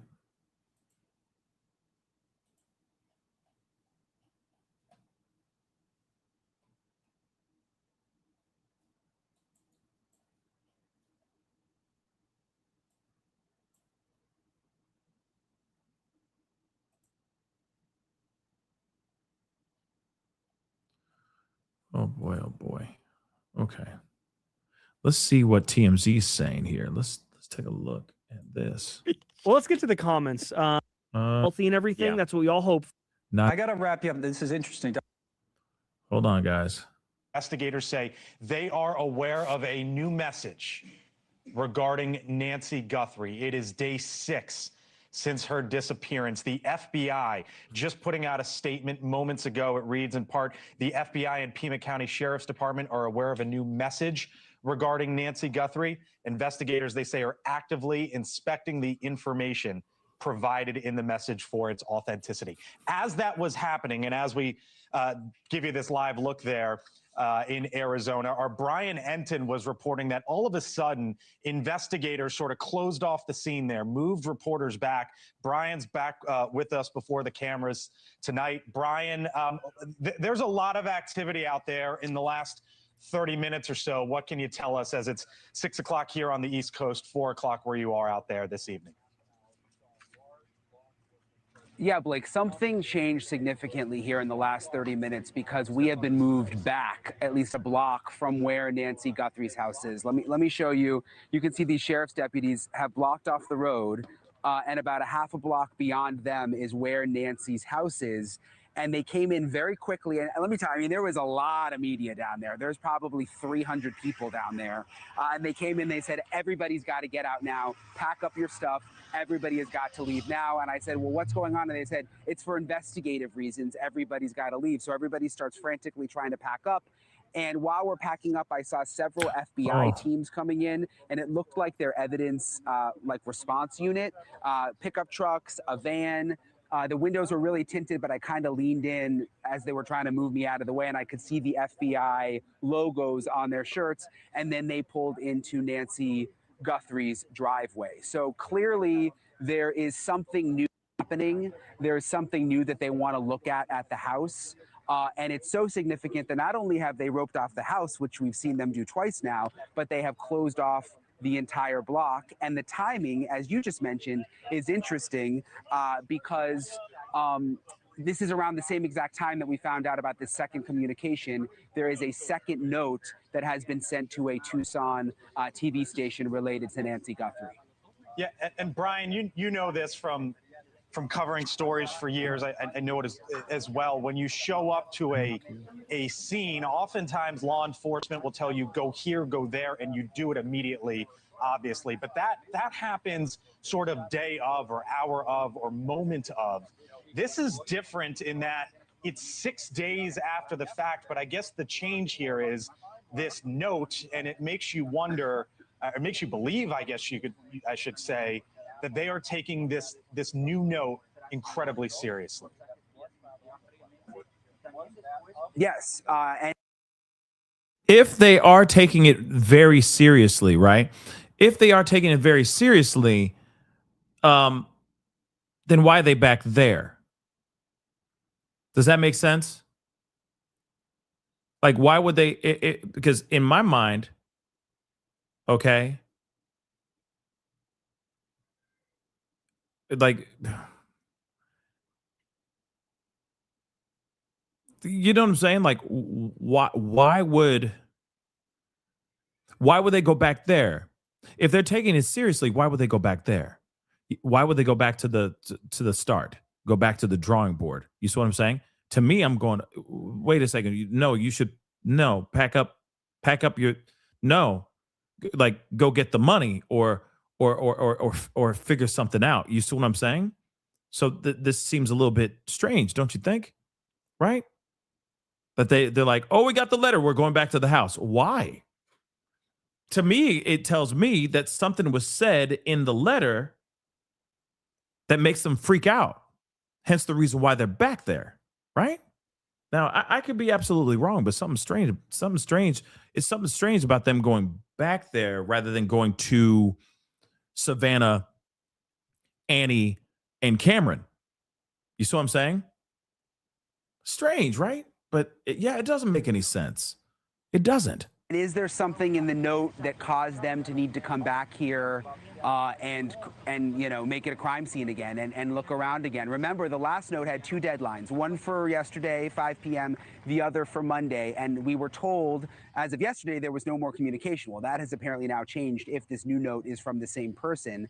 And remember that Savannah Guthrie and her family said that they wanted proof of life. They wanted something more before they made. It's ultimately their decision about whether they're going to pay this ransom. We don't know the dollar amount. The FBI won't tell us what the dollar amount is, but they are the ones who have to make the decision, the FBI has said. And they, in their video, said they wanted more proof. Is this new note perhaps the proof that they've been waiting for? Thank you. Jump scare.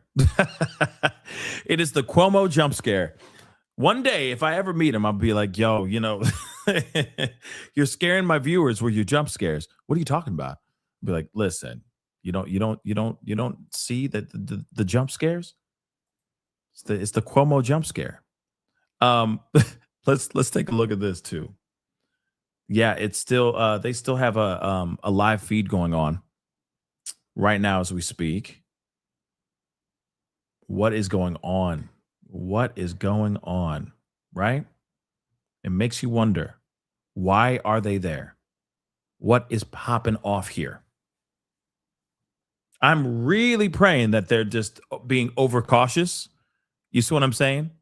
That they're just being very overcautious over nothing, you know? But it is strange. This is why I instantly am saying, what is being said? What was said in that letter that makes them run back over here?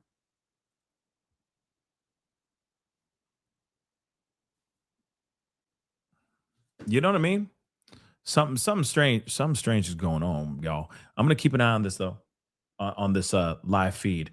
But they're looking for something. Let's see if there's any updates, any new updates from NBC News. Nope, they're still just probing for leads on this car. At least it's something, right? At least it's something. It's better than nothing at all, right? Let's see what else is going on. Let's see.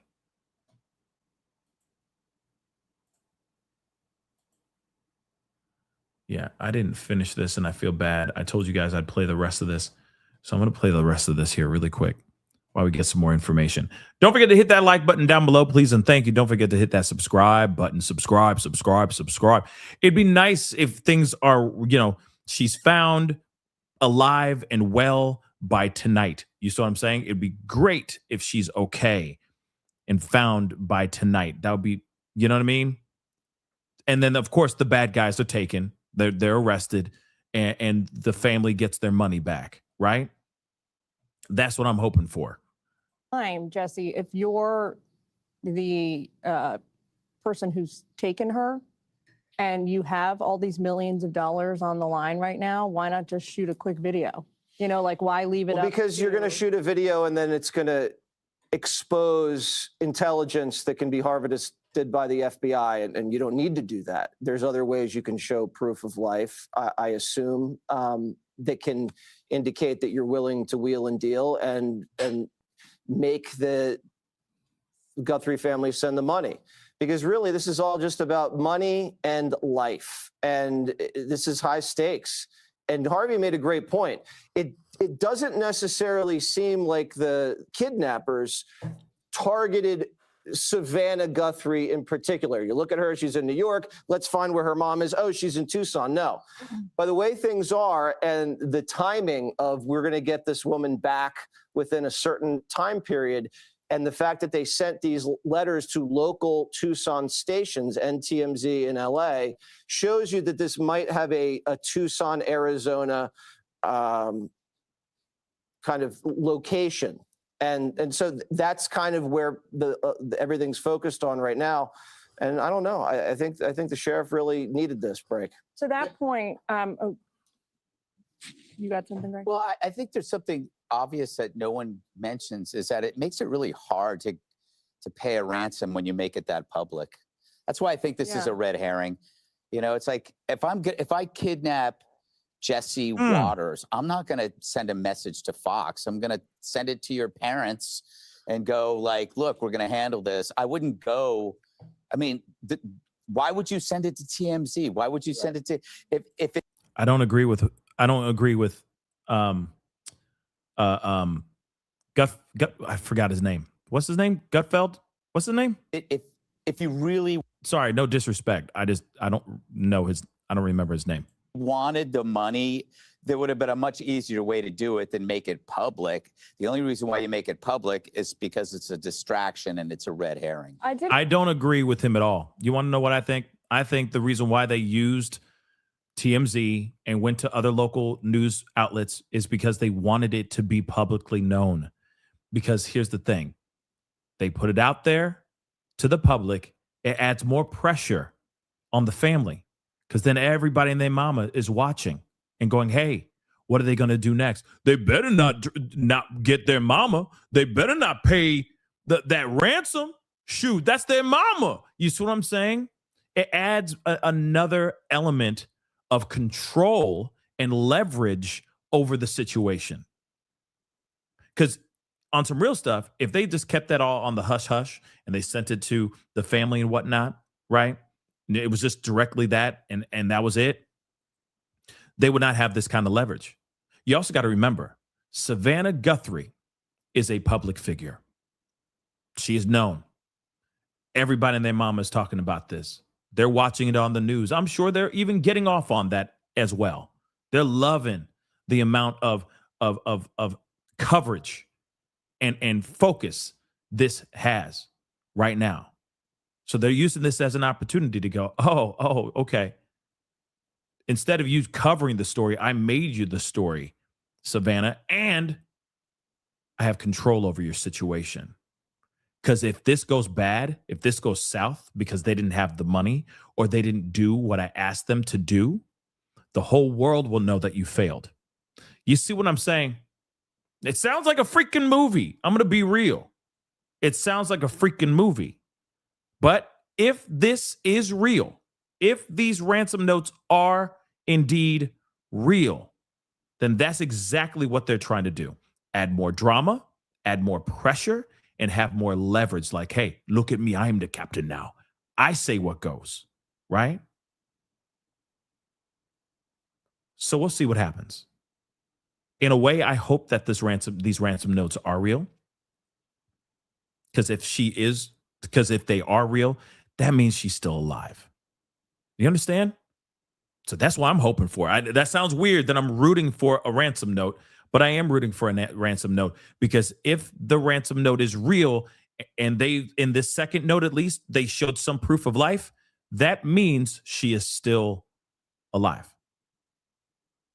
And I'm holding on to that. I'm holding on to that for now. So I don't agree with him, but I get the side-eyeing, the ransom note, going, no, I don't know if I'm feeling that 100%. I understand that piece, but the whole thing of, I don't understand why anybody would send this to TMZ. We know exactly why. We just talked about it. Okay. Some people are diabolical like that. And we seeing that, right? I hear one analyst saying that they maybe, because of the way they sent those messages to other news outlets and entertainment outlets in the U.S., like maybe the kidnappers are foreigners who are not as familiar with they said the language within, and they could have used AI to write the notes, but they said that Harvey said this on Hannity, that the language is impeccable, and he said it's layered, and which makes you think that there is a logical progression within the note itself, and also it's not short.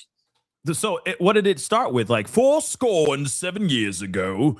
Like what how did it start? For that, because he said there was a beginning, middle, and end, and clearly, as far as a letter goes, yeah, there's clearly a beginning, middle, and most definitely an end, right? But it does make you wonder what was said, right? What was said here that would make them be like, yes, it was a very well written letter, absolutely well written. What? How is that a well written? We have your mom. Like, I don't know how, you know what I'm saying? Was it written in heightened text? Was it written Shakespearean? Come hither. Once I receive thy dowry, I shall relinquish thy mother into your arms. Like, what is it? That now I'm thinking now I'm thinking Tyler Robinson up in this mug, okay? I shall come back into your furry arms once again, Twiggy.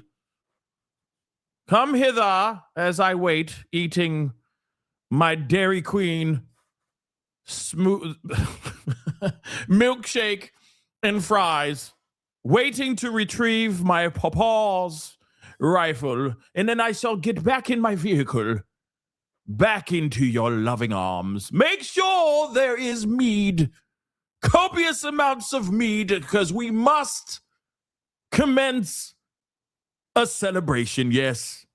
Like, what?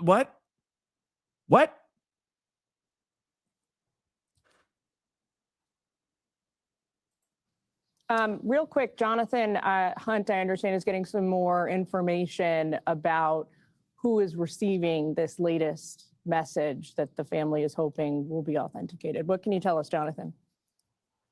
Yeah, Jillian, one of the local TV stations here has confirmed that they were one of those, at least, that received this new message. CBS 13 News KOLD. Now, interestingly, they were one of the stations.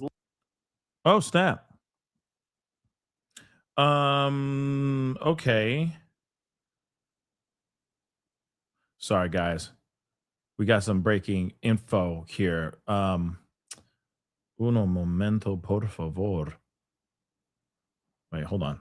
Let me play this. I'm looking. Locally. I'm looking something up here, guys. Sorry, guys. Grant me some grace. They were one of the stations locally that received those original ransom notes now, and they appear to have got this follow-up note. And to Greg's point about why would you send these to TV stations? Why would you send it to TMZ?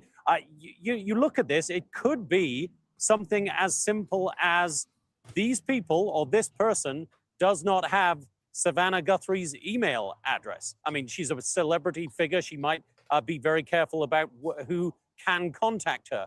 So it might be something as simple as that. So you want to get a message to people, you send it to 2 of the local TV stations, the original ransom notes, and to a network that is seen nationally like TMZ.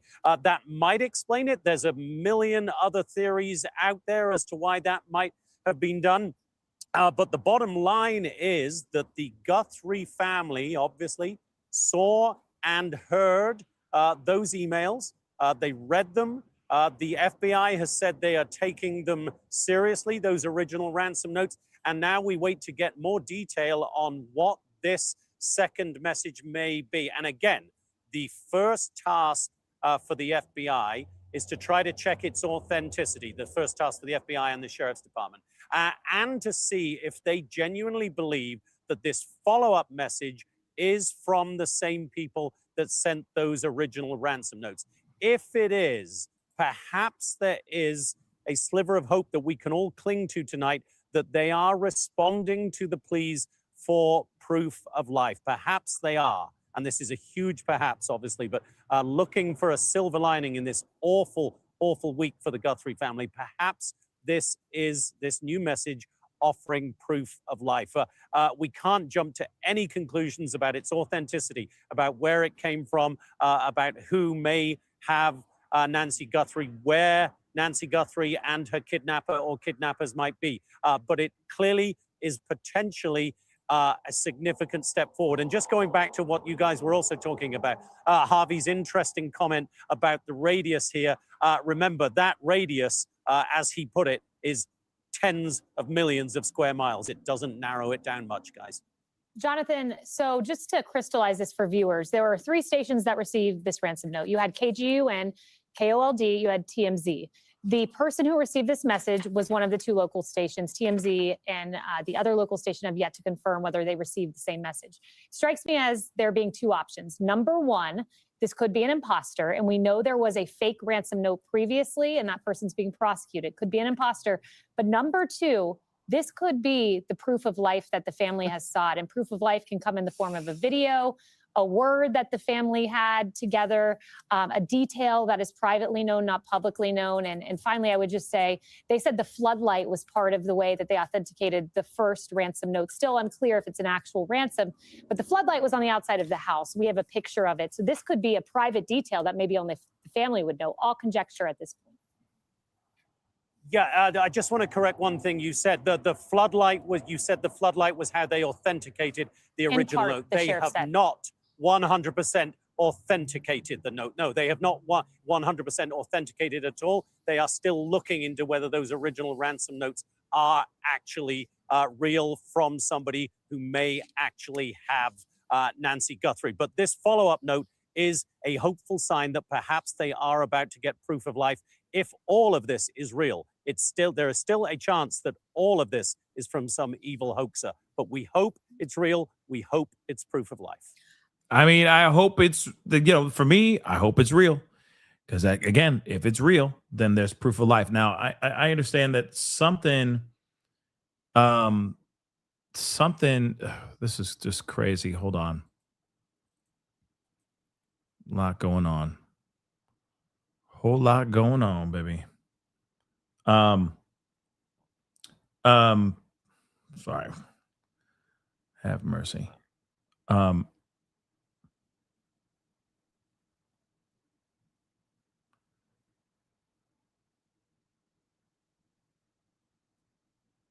Okay. So, okay. Oh boy, oh boy, oh boy.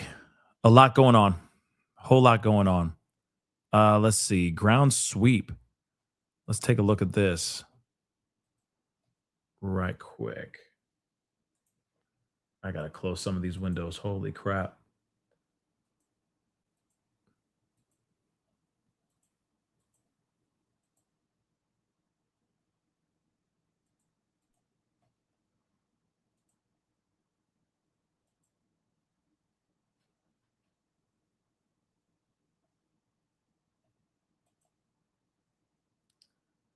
Come on.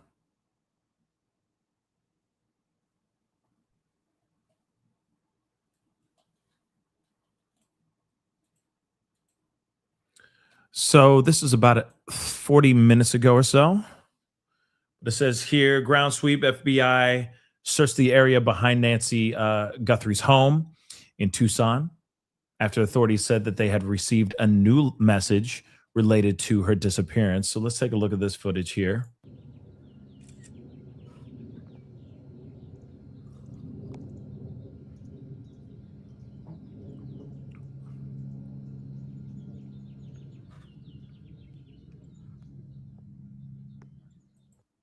Yeah, and I'm just gonna grab that super chat here now, real quick. Yeah, the one King David. Yeah, thank you so much for the super chat. But yeah, CNN has said FBI is going door to door, so they didn't do this first. Interviewing neighbors. Yeah, they're interviewing neighbors.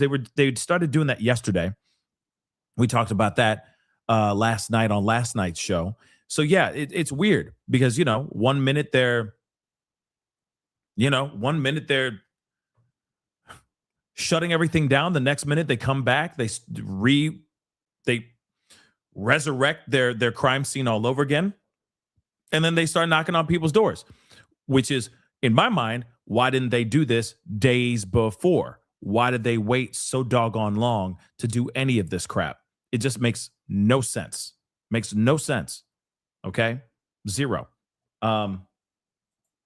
This is, like I said, I'm not a cop, but it's just very frustrating how things are being handled with this case. Now, somebody said in the chat, I saw it in the corner of my eye, saying something about Brian Enton said something about a neighbor helping out with the FBI or helping out with the search. And I'm wondering about that too. That's news to me. If any of that is true, then that's news to me.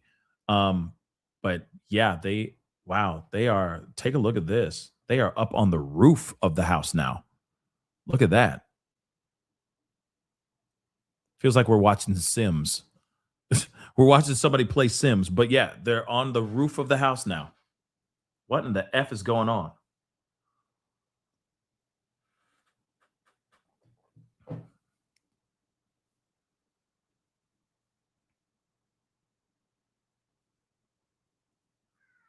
What is going on, guys?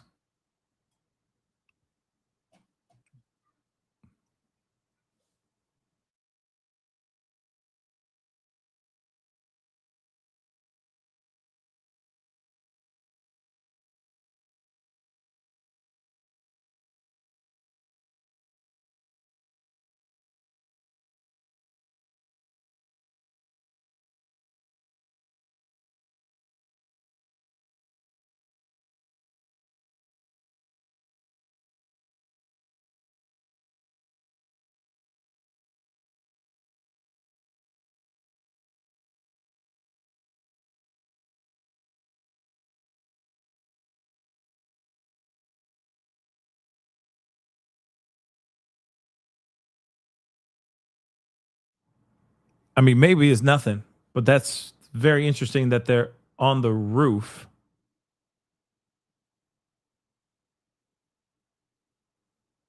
Again, stuff that should have been done. You know what I mean? stuff that should have already been done, in my personal opinion. It just seems so strange that this is happening the way it's happening right now. Everything's so ass backwards. It just doesn't make any sense.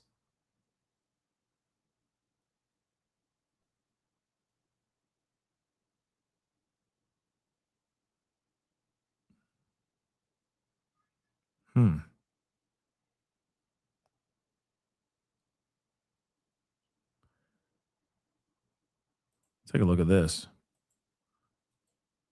Hold on, guys. We're coming back to that, but that's very interesting what's going on over there. But let me show this to y'all as well. Take a look at this.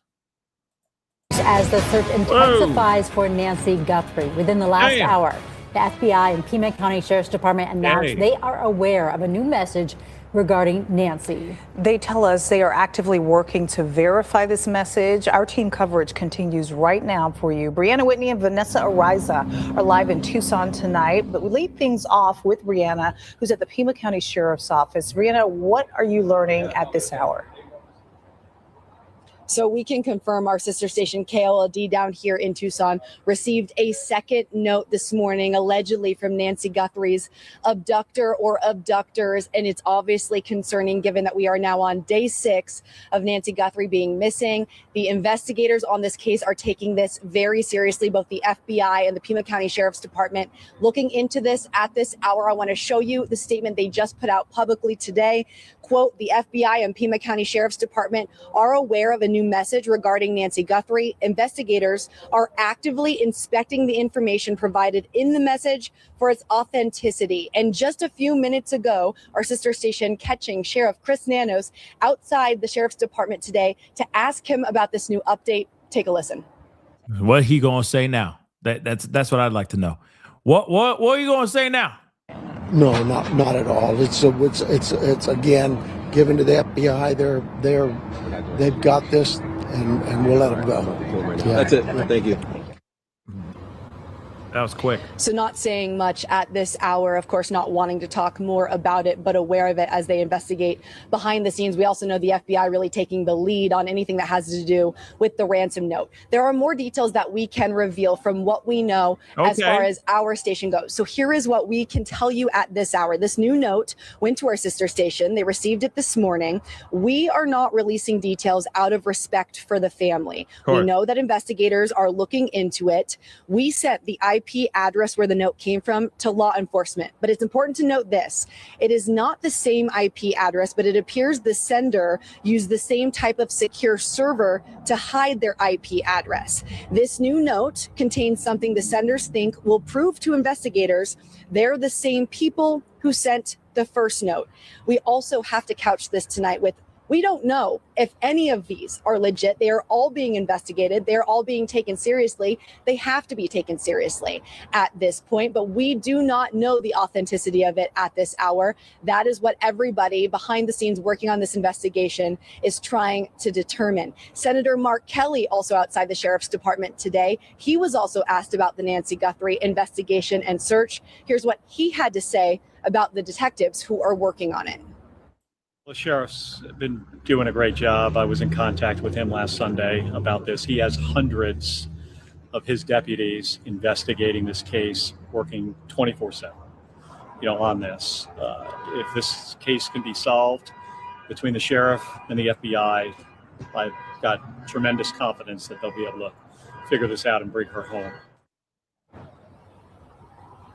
Obviously top of mind, top priority for everybody in this state, around the country, around the world, as we continue to follow this. It's very difficult with these alleged ransom notes, this second note coming in to determine whether or not it's legit. But we know that they've already arrested another person, a California man who was an imposter, sending an imposter ransom note to the Guthrie family. So they are working as fast as they can to try to legitimize what is actually credible and what is not. Again, it was received by our sister station this this morning, we are making the choice not to release the details out of respect for the Guthrie family. We know there's another part of this investigation too, and that's the crime scene itself, Nancy Guthrie's home. We had confirmation of things like when the doorbell disconnected, that doorbell camera, and when they believe Nancy Guthrie was taken overnight from her home from Saturday into Sunday. We also got confirmation yesterday in the press conference that the blood evidence that was found on the front porch belongs to Nancy Guthrie, and that remains there tonight. Thanks so much for joining us. For 12 News at 4, I'm Kariba Devine. And I'm Mark Curtis. As the search continues for Nancy Guthrie, the Pima County Sheriff says they're aware of a new message regarding her disappearance. They would not release, understandably, any details of what's in the message, but they do say they're investigating its authenticity. Tram Mai is live in Tucson outside of Nancy's daughter's home, Annie's home. And Tram, what are you learning? Yeah, just as you had said, Mark and Caribe, about that new message, we have just learned about an hour ago that one of the local TV stations here in Tucson got a new message. And apparently afterwards, they forwarded it to law enforcement. I want to read to you what law enforcement said. They said the FBI and Pima County Sheriff's Department are aware of a new message regarding Nancy Guthrie. Investigators are actively inspecting the information provided in the message for its authenticity. So again, as we are looking at Annie Guthrie's house, we know that two of the very emotional public pleas that the family has made in search of their mother, that has been made here. But for the most part, it is very quiet here. In fact, there's only not even a dozen vehicles here from media. Very opposite of what we had seen earlier at 1 o'clock today, when we saw probably at least 36 media vehicles from national to local, and they were all swarming Nancy Guthrie's house. But again, very quiet here. The security has been here 24/7 since early in the week. We still are waiting for more details on a suspect. There's no suspect. There's no persons of interest. But what we can tell you are a few things that law enforcement has confirmed. We do know that there was blood on the porch of Nancy Guthrie. That blood tested positive for Nancy. We want to get back to that original ransom note that we have been talking about. That was sent to, again, several news outlets. And I want to stress that that ransom note still has not been determined if it is legitimate. According to one of the TV stations that got that ransom note, apparently the station says it made a specific demand for several $1 million in Bitcoin by Thursday at 5 p.m. and threatened to kill her if payment was not received by Monday. It also makes specific reference to two pieces of evidence at the crime scene, which still has not been authenticated as legitimate. The station forwarded the contents of that note to investigators and authorities. We've also not been told anything about a time frame for Monday's deadline. We know that yesterday, Nancy's son Cameron made a plea on social media shortly after 5 p.m., that Thursday deadline, saying that the family wants to talk and is waiting for contact from whoever has their mother. Cameron's message was made a day after his sisters, Savannah and Anna, along with Cameron, made their first public plea on Wednesday, asking for the safe return of their mother and that they were willing to talk to the alleged kidnapper. Again, just about an hour ago, that new message that was sent to one of the TV stations and then was sent to law enforcement, who is now looking into it. We went to downtown Phoenix. Hold on.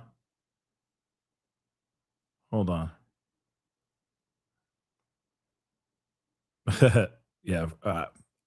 I've been well, TMI. I've been fasting all day. No, that's not TMI, but I've been fasting all day. So I am definitely, so definitely hungry right now.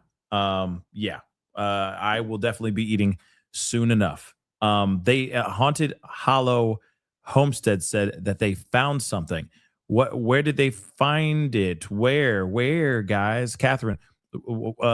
Yeah, hold on. And we talked to some residents there who are worried, and all are hoping that Nancy will be found safe. Let's take a listen. It's uncommon for us to have an older person abducted. Yeah. We do have silver warnings and alerts where people wander off at times, but that's not what this is. And the national coverage and everybody being here is odd. What is your biggest concern? My biggest concern is for her safety and for her health. I have an elderly mom who needs her medications. To go for a week without your medications is highly concerning. Okay, we're going to pause that. I'm so sorry. I am so sorry. We got to go over to this live feed that we have right here. Apparently they found something. So you remember when I was like, hey, what are they looking at up on the roof? I guess that they were finding something on the roof. Hold on. I'm rolling it back there. It looks like that's where it is. I'm going to scroll back a little bit more. Just a tiny bit. Okay.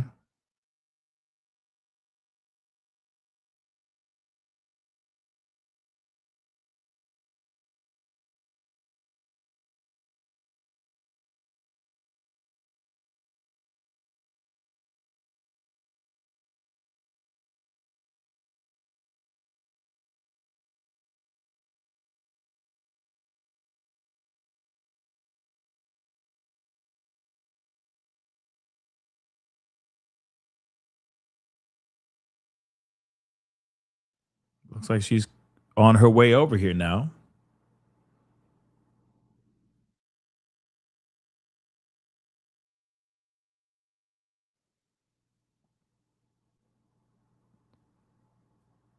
Is this the camera that we're talking about?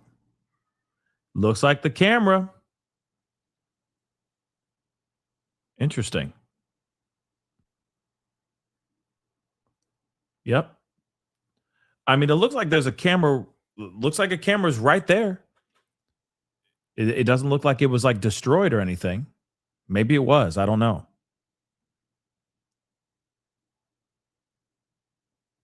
Yeah, hopefully it works. But at the same time, if the camera was not recording, then it's pointless.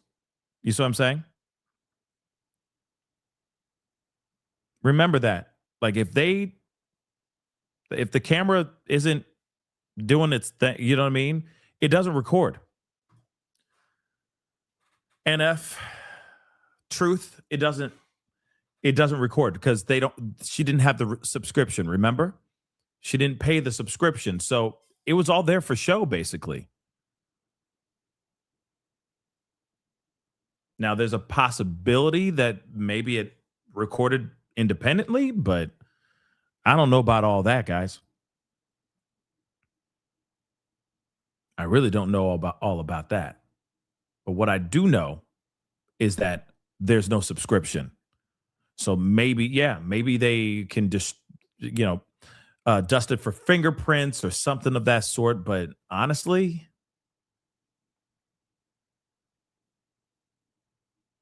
looks like there was another camera right over here too. Hold on. Right up there. There's like a little solar panel thing right there too. There's a solar panel here for that camera, solar panel over here. So there must have been a camera right there as well. Interesting. But shouldn't they have already done this before? You see what I'm saying?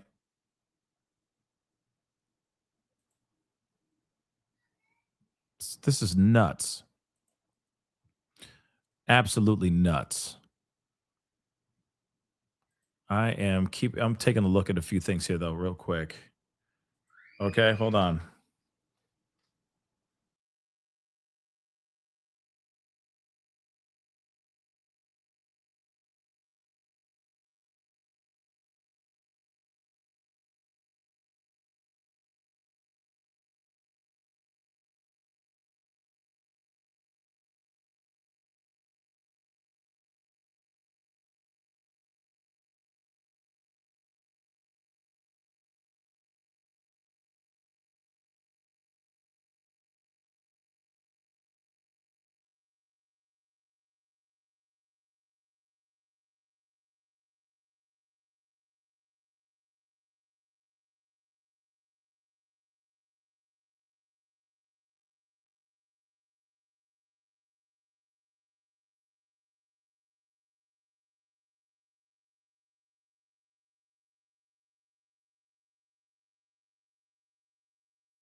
You'd think that they would like have some sort of like give a still of the actual give a still of the car, right? We're coming back to this, I promise. We're coming back to this live feed. But you saw them looking at a camera that was taken off the roof. Okay. They're doing what they need to do. They're still looking. But let's continue on. Because I do have a report from the Daily Mail. Let's take a look at this. And they are saying this. Okay. So investigators at the home. So fresh clue, which we already talked about the vehicle of interest, but now there's a vehicle of interest. All right. Is identified and new ransom letter prompts police to swarm area around her home. And I am kind of curious about that. All right.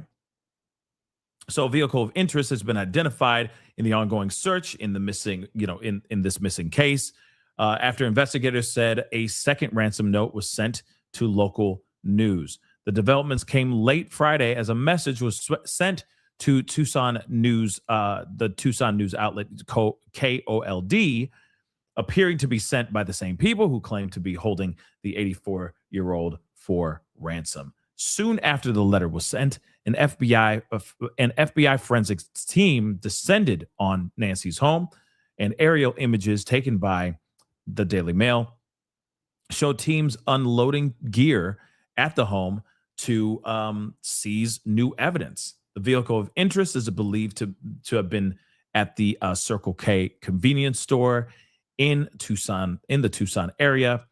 And in a statement to the Daily Mail, a spokesperson said it was assisting law enforcement in its search. The spokesperson said the vehicle was identified through a tip. Well, I wonder who sent that tip. And the store has provided investigators with access to surveillance video. It is unclear why the vehicle appeared to be connected to this disappearance, nor if any suspects have been identified as a result.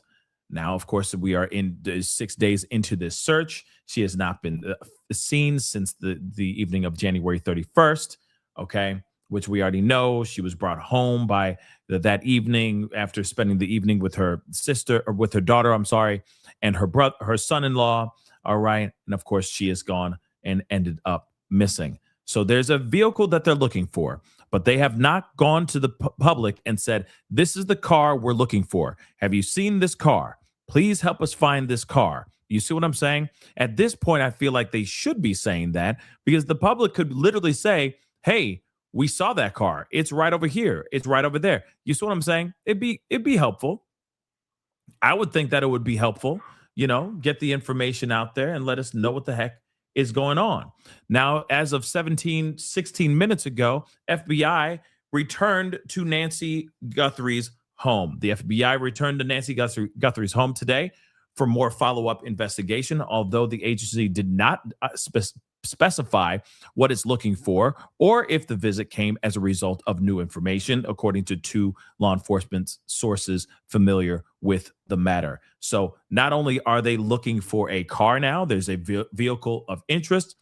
They are also have returned. We already saw local PD there, but now FBI apparently has arrived, and they're a part of looking around in that house or in the area, in the surrounding area, which of course I'm wondering what the F is going on here, right? What's really popping off here? Okay. But guys, do me a favor. I see a bunch of y'all in here. I appreciate you guys rocking with me. It means the world to me. Don't forget to hit that subscribe button, hit that like button, please. And thank you. Send those likes all the way up if you don't mind. And of course, don't forget to hit that subscribe button. All right. Subscribe. Okay. Let's continue on though. I'm trying to see if Brian Enton has anything, because clearly, he's out there. So I'm wondering if he has any updates to give us as well. But let's take a look. He hasn't said anything as of late, which is interesting. But we're going to keep an eye on that. Hold on. Let's see. Let us see here. Let us see right here. Let's take Breaking news in Arizona. Investigators are examining a new message related to the possible abduction of Nancy Guthrie. The 84-year-old mother of Savannah Guthrie disappeared from her home 6 days ago. A ransom demand shared with the FBI earlier this week contained an initial deadline for Thursday and a second one for Monday. A statement released by the Pima County Sheriff reads, quote, "The FBI and the Pima County Sheriff's Department are aware of a new message regarding Nancy Guthrie. Investigators are actively inspecting the information provided in the message for its authenticity." Now, no details yet from authorities on the contents of that message, but it comes after Savannah Guthrie's shared a video of her brother Cameron urging whoever took Nancy to contact the family. Now, CBS News correspondent Jonathan Vigliotti is live in Tucson, Arizona. He's been there since day one. Jonathan, tell us what we know right now and also how this new piece of information really changes the investigation. Yeah, Juliet, that second message was sent earlier this morning by email to the local CBS affiliate here in Tucson. They quickly reviewed it and passed it off to the FBI, who in that joint statement with the Sheriff's Department confirmed receipt of it and that they're now working to validate it. As you mentioned, they did not disclose the contents within, and it is unclear if it is linked to that ransom note that was emailed to the same local affiliate on Monday night. We do know yesterday in a press conference, the FBI confirming they are taking it seriously. Specific details were contained within, including an Apple Watch located within the home. But notably, there was no form of communication, no way for anyone to reach back out. That's why over the past 2 days, we've heard from the Guthries, including Savannah Guthrie, in those emotional posts pleading to the author of that note to get in touch. You also mentioned those two deadlines. We must stress them because yesterday, the first deadline passed. The second deadline is now on Monday. It is unclear the exact terms and conditions that must be met. Julia? Yeah, so what are investigators doing right now following this new piece of information? Wow. Yeah, just moments ago, sheriff deputies here, they closed down the street in front of Nancy Guthrie's homes, telling me that detectives are now coming in to search the property yet again. I say yet again because this is now the third time this week they have returned to the property. What they're searching for, if this is in any way connected to that message, at this hour is unclear as we enter day 6. I spoke with the sheriff earlier today. You could hear in his voice how frustrated he was, saying many of their leads have gone cold, specifically surveillance cameras at the home. They were not working at the time. Nothing was recorded. The sheriff sat down with an interview, I should say, with the Associated Press, where he went into more detail. Take a listen. We get information from these labs or tech companies that are doing us a lot of work, and it creates questions for us. It's like, well, wait a minute, this isn't what we were told. We thought it was this. And so now we have to go back and confirm what they're telling us, or what, man, I wish technology was as easy as we believe it is, that here's a picture, here's your bad guy, but it's not. Why does he look like he could be? I'm sorry for the left turn. This is ADD just popping. But why does he look like he could be Bruno Mars's dad? Okay, moving on. Or tech companies that are doing He this kind of does work, a little bit. Look at his face. It creates questions for us. And it's like, well, wait a minute, this isn't what we were told. We thought it was this.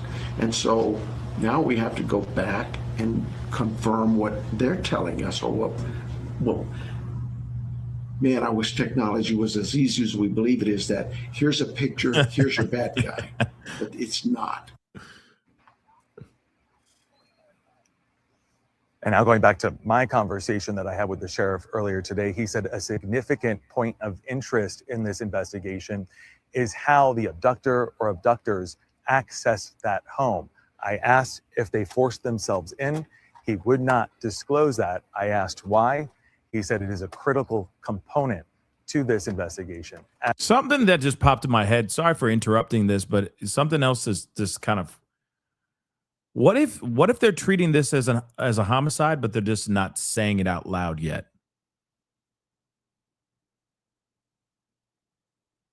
Like, if you realize that there was, and I kind of mentioned it earlier, right?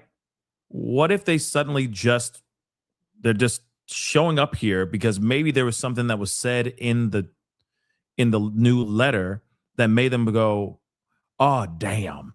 and then they just ran, right? And that's why they're like, F off, media. We need the perimeter. All of y'all, F off.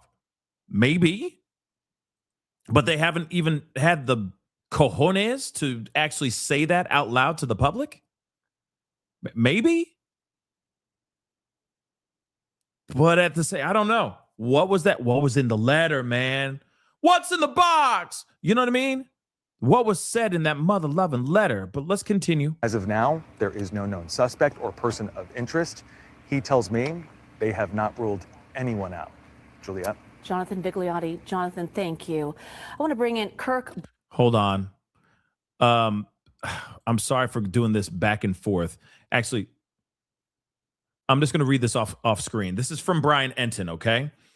The new note did not have any new ransom demands or provide a way for the Guthrie family to communicate with the sender, according to KOLD news director. There is a video I'm going to be sharing with you guys just in a little bit.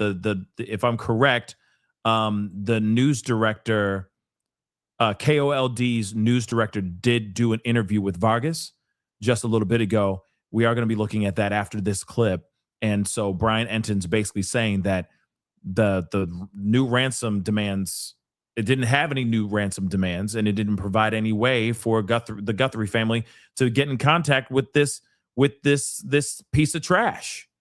So is it a fugazi? That seems weird, right?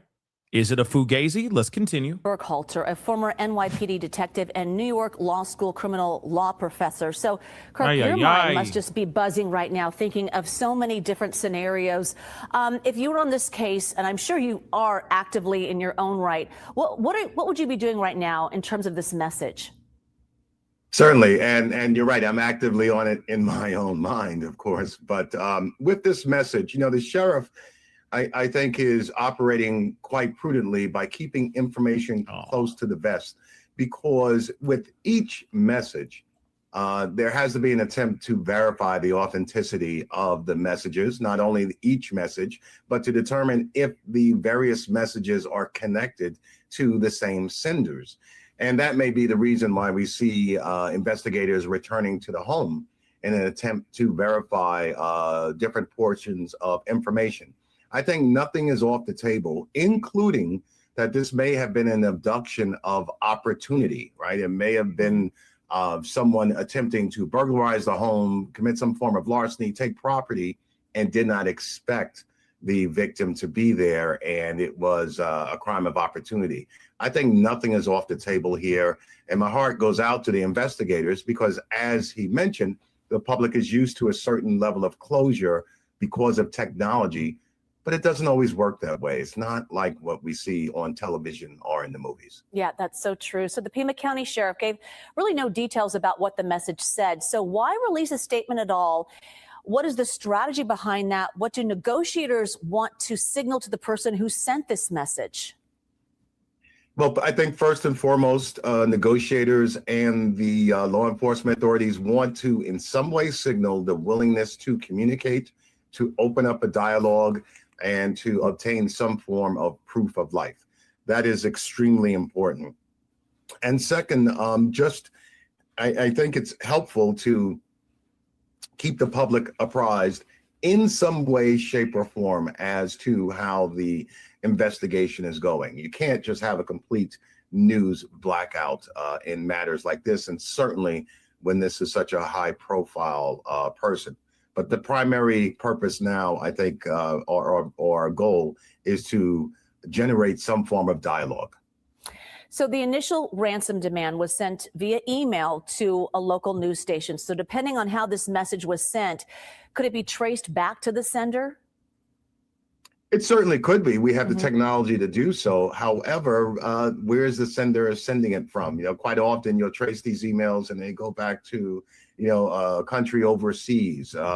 Could be someone obtaining some type of phone that has internet access and then throwing the phone and the SIM card away. There are just so many ways to mask one's email address.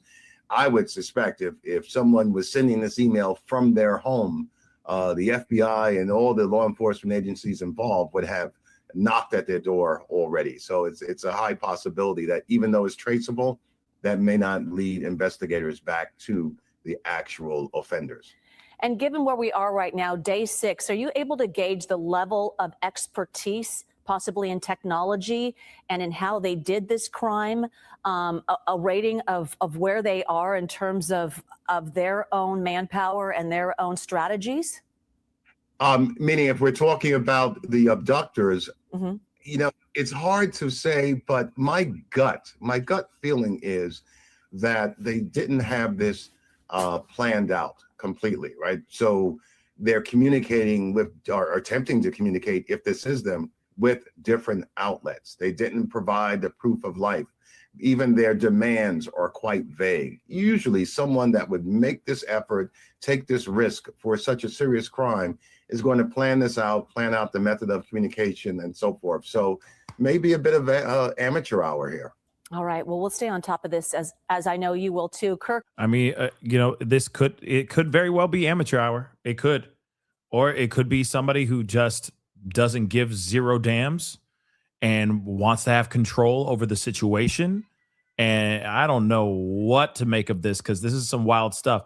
First off, let me get this set up here, because we got to look at that. But then there's something else that I need to share with y'all. And you guys have been so amazing. Thank you, everybody who's been sharing information, sending me things on X and all that. I really do appreciate it, because obviously all of this is breaking news, breaking like a mug. But we got something from Michael Ruiz, who happens to be an investigative reporter for Fox News Digital. So he said this in a post. He said, part of the reason why agents are back at the Guthrie home right now is because the search warrant has been amended for a third time, according to a law enforcement source. We don't know why yet. We don't know why or how yet. Any law enforcement individuals out here could explain what that means? So they're back at the home because the search warrant has been amended for the third time. What does that mean?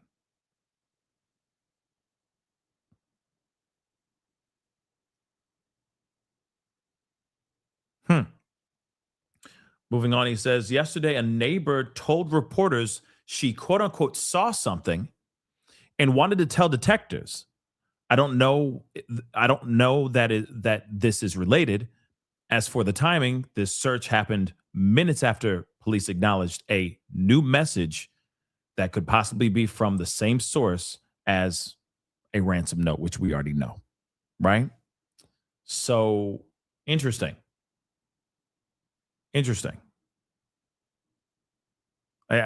weird that it got amended for the third time. They reinstated the warrant. Interesting. That's very strange, but okay. Let us continue. Let's go over to KOLD's news director did an interview with News Nation with Vargas. We have got to check this out. All right. I know that Brian Enton gave us kind of like a summary of what she says, but this is very interesting. Her giving us the director of the news of KOLD doing an interview. This is very interesting. This new message is the KOLD news director, Jessica Bobula. Jessica, thanks so much for coming on. You've read this new message. First of all, did it provide any proof of life that the family's been asking for? No, it did not. There it is. No proof of life, which is absolutely important. Let me just say that again. No proof of life. So is this a fugazi?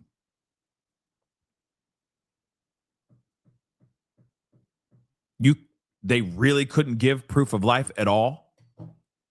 Maybe that's the reason why maybe that's the reason why there's suddenly a wave of 5-0. Suddenly back at the place. Maybe that's what it is. They're like, there's no proof of life here. This means that they're lying. Damn it. If that's the case, damn it. But if that's the case, That's why they would be back there just searching everywhere, anywhere, just trying to find out what the F is going on. You really can't provide proof of life, but you want copious amounts of money and you can't provide proof of life? Clicka, I'm going to tell you this. I think that's exactly what they're doing right now. I think that's exactly, they're erring on the side of caution. They're hoping for the best, but they are searching for the worst. That's what I think. I think that they're trying to find her. And I think that this is going to be a recovery now. Because if they can't provide proof of life, then why would anybody fork over millions of dollars to just anybody? They did not provide proof of life. All right, that's just tragic. That means this is a fugazi, guys. I think it's a fugazi. Damn it. I don't want it to be a fugazi. I really was hoping for a ransom, baby. But then now the question is, then where did she go? Where is she? Right?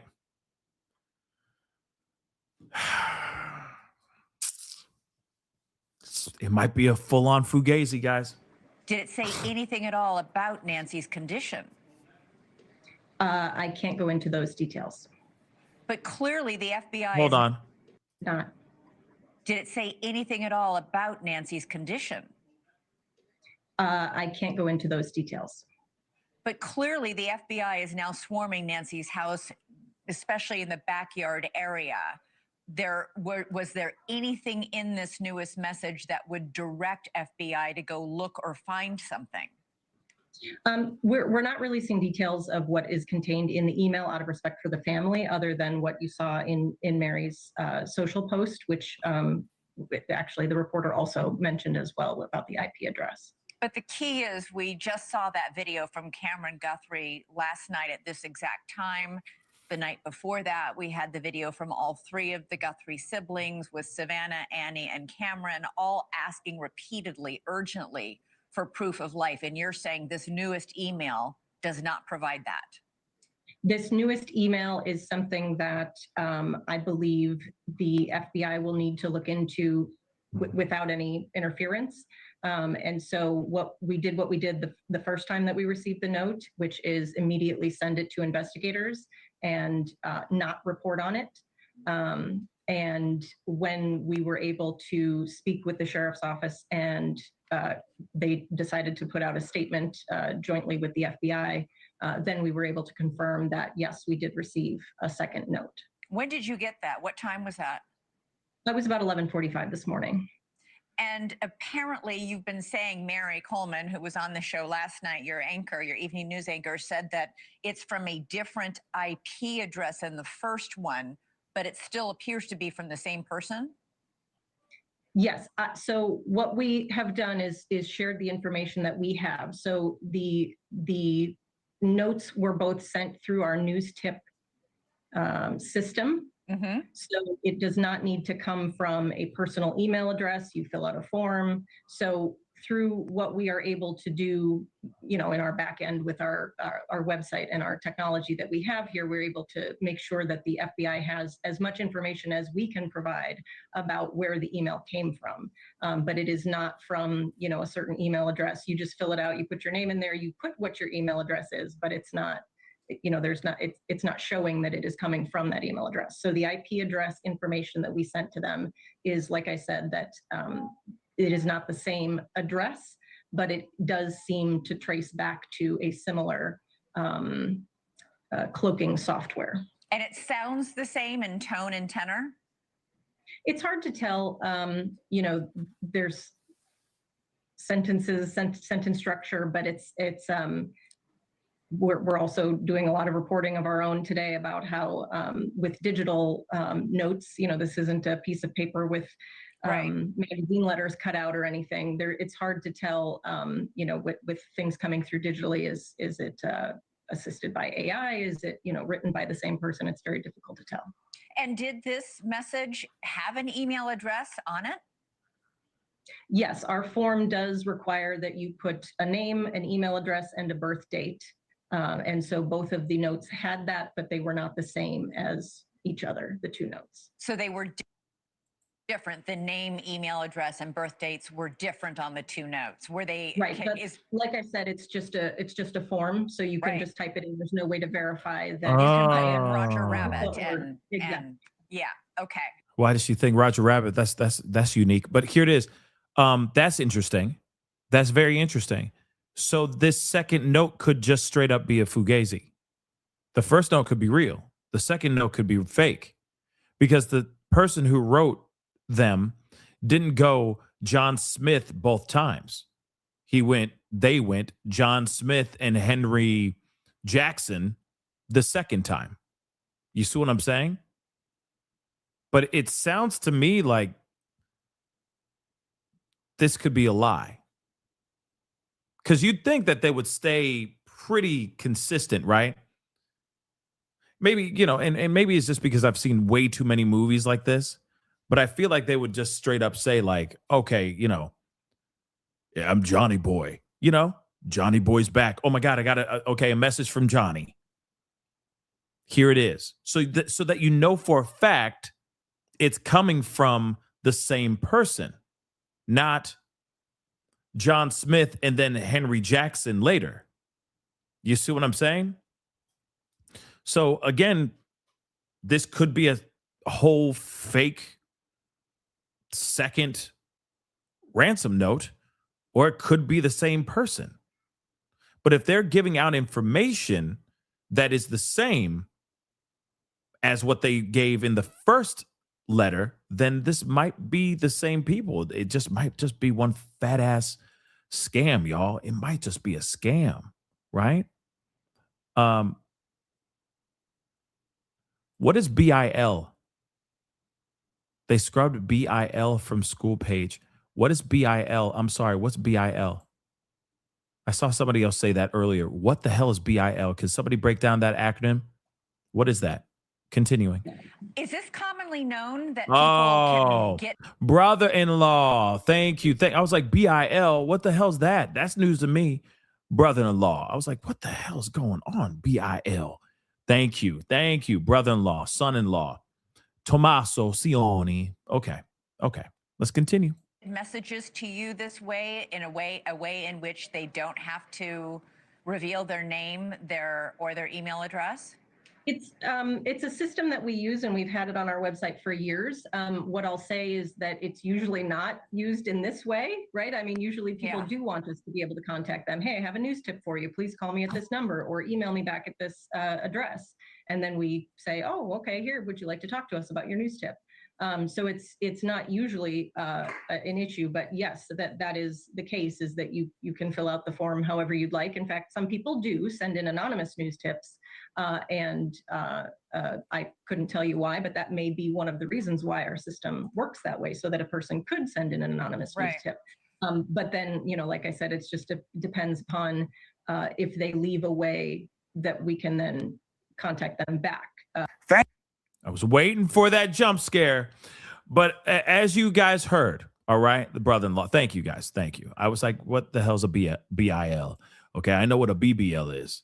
I just didn't know what the BIL is, all right? But here's the thing. I know a lot of people are side-eyeing the brother-in-law. Totally understandable. I get it. I get why everybody's side-eyeing the brother-in-law. I get it, okay? In fact, we may be looking at an interview with Megyn Kelly and Ashley Banfield again, because they just had another one earlier today. Okay.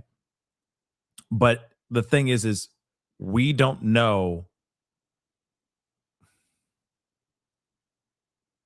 This is going to drive me crazy. I really, really want to know if this ransom note is fake and it's just one big fat ass waste of time, or if it's real, right? But let's take a look at this. Tonight, the Pima County Sheriff's Department announced they're investigating a new message regarding... Damn, they need to spit shine that lens. My Lord, is it milky. Nancy Guthrie. Good evening, everybody, and thanks for joining us. I'm Sean Mooney. The 84-year-old Guthrie was last seen in her home in the Catalina foothills on Saturday night near Skyline and Campbell. Let's get right to News 4 Tucson's Monica Garcia with the very latest on the investigation. She has been following this story from the very beginning and has news tonight of this new message. Monica, what can you tell us? Live out here about a block away from Nancy Guthrie's house. I can tell you that investigators are once again back out here looking at that house. Several different law enforcement agencies are back out here indicating that something has changed. All of this coming as we've received information from the Pima County Sheriff's Department about that second message. That's what they're calling it, a message that they've received possibly from the suspected kidnapper. Okay, so let me just step aside. This is what the scene looks like. I would say more like a half a block away from the house. They have those orange cones blocked off. And then if you look past her house about a mile in the other direction on the opposite end of the block, they have it blocked off there. So I can tell you around 4 o'clock this afternoon, that's when investigators did return out here to Nancy Guthrie's house in force. More than 10 law enforcement vehicles pulling onto the property as crews began another focused search. And that's what you're looking at, that video that I sent you as soon as they started pushing back the media. And think about this. I was out here on Wednesday when investigators first re-entered the home. But today I have to tell you that the response is noticeably larger with an expanded law enforcement presence surrounding the house. So more vehicles, more law enforcement out here today compared to just 2 days ago, compared to when they first came out here to investigate. And then take a look at this. Well, let's talk about the timing, because investigators confirm they are aware of a new message connected to the case. Authorities say they are actively reviewing that information just to determine it's correct, the authenticity of it. But they stress this obviously is just one piece of a much larger investigation. Again, timing is crucial because there is that deadline we've been telling you about. The deadline is Monday, that the latest deadline, Monday, that was indicated reportedly on the first alleged ransom note that was sent out to the media outlets. It had those two deadlines. One was for yesterday. The next one that is looming is for 2 p.m. on Monday. As the 2 p.m. Monday is the deadline. That's good to know. Search obviously continues. Investigators are now expanding their outreach digitally. They are going to be putting up those billboards all across the state of Arizona as well as surrounding states with Nancy Guthrie's face and that $50,000 reward. But Sean, it definitely looks a lot different than it was about an hour and a half ago, as that investigation once again has picked up out here and the search physically happening half a block behind me once again at Nancy Guthrie's house. I'm live from the foothills. Back to you. All right, Monica, new changes have. I mean, yeah. I mean, the apparently there's reports of, I guess, via the live sky thing. But hold on. We start with breaking news. The FBI has just confirmed that they're going door to door in Nancy Guthrie's neighborhood. Good evening. I'm Kariba Devine. And I'm Mark Curtis. This is 18 minutes old. Just so you know, this just got put up 18 minutes. So FBI now is going door to door. Okay. And no, they're not asking you about your relationship with the Lord. All right. They are literally trying to find Nancy Guthrie. And they're going door to door now. Authorities moved into the neighborhood almost immediately after we learned that a second message regarding Nancy's disappearance was sent to a local TV station in Tucson. Let's begin our team coverage with 12 News journalist Maria Stobbs, who is live outside of Nancy's house right now. And Maria, what are you seeing there? Well, Mark, Kariba, the scene is still very active with the road to Nancy Guthrie's home still blocked off. It started about an hour and a half ago when Pima County Sheriff's deputies blocked off the road to make room for the FBI to get in. And at the time, media outlets were inside, but they made them all evacuate so that way the FBI could come in and, like we were saying, talk to neighbors, continue to search properties, and also search Nancy's home. Now, I want to show you some aerial footage that we took earlier this afternoon. About within the past hour, you can see several FBI units and Pima County Sheriff's vehicles outside of Nancy Guthrie's home. The FBI also confirmed again they're out in the neighborhood searching properties, talking to neighbors to see if anyone has any information. They say this is a routine part of a process like this, but this does also come shortly after reports did come in of that second note being sent to a Tucson station, which the FBI says they are still investigating. So we're still working to learn more what that connection is and if it is a legitimate note.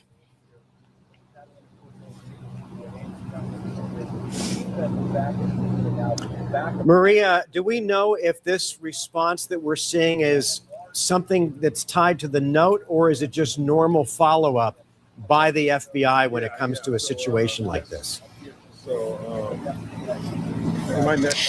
the FBI has said this is a routine part of a process like this, going door to door, talking to neighbors again, searching the properties of neighbors and of Nancy Guthrie's home again. So they say this is a routine process. But again, this did come just about a half hour after we learned of reports of that second note. So there. I mean, it's 30, like literally as soon as we found out, like as soon as the media and the world found out about this second ransom note being put out, like straight up, they busted ass over here. So they either looked at that footage or that ransom note and said, okay, it's a lie. Let's get back to what we were doing before. Or something else was discovered. And now, like I said before, they're going out into the area. They're going outside the perimeter or outside of her property and checking out other areas, right? So something's up. But again, like I said, if they're looking outside across the street in a way in the shrubbery and the vegetation in the desert area, it's very idiotic to me that they would wait this long, right? Like this should have been the first thing that they did. But then if they are now in recovery mode, like in other words, they're trying to gather her remains, then the question is, who did this to her? So no matter what, even though her body is found, if they do find it today or tonight, the end of the story isn't done. The case isn't over. Yes, they find her, but at the same time, if she was killed, who did it? Right? Period. Very well could be a connection that we're still working to learn about. All right, Maria Stobbs there outside of Nancy Guthrie's home in Tucson. We want to continue our coverage now by heading over to Tramway. She is live outside of Nancy Guthrie's daughter's home, that is Annie Guthrie. And Tram, what is the latest there?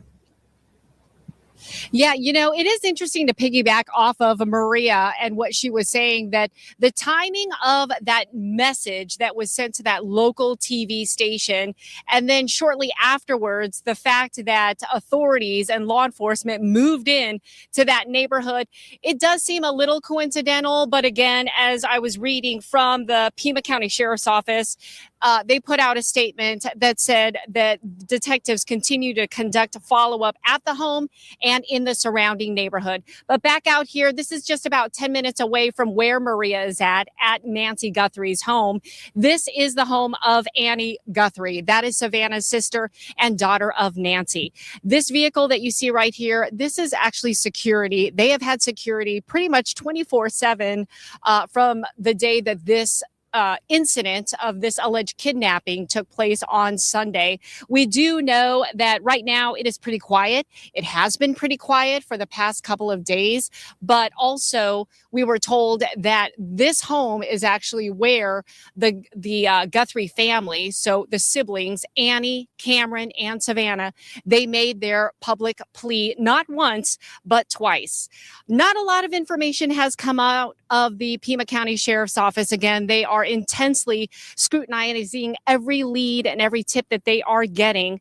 But we can tell you that there is still no suspect or person of interest in this case. So here's where we stand as of now. Again, the blood on the porch tested positive, belonging to Nancy Guthrie at her home.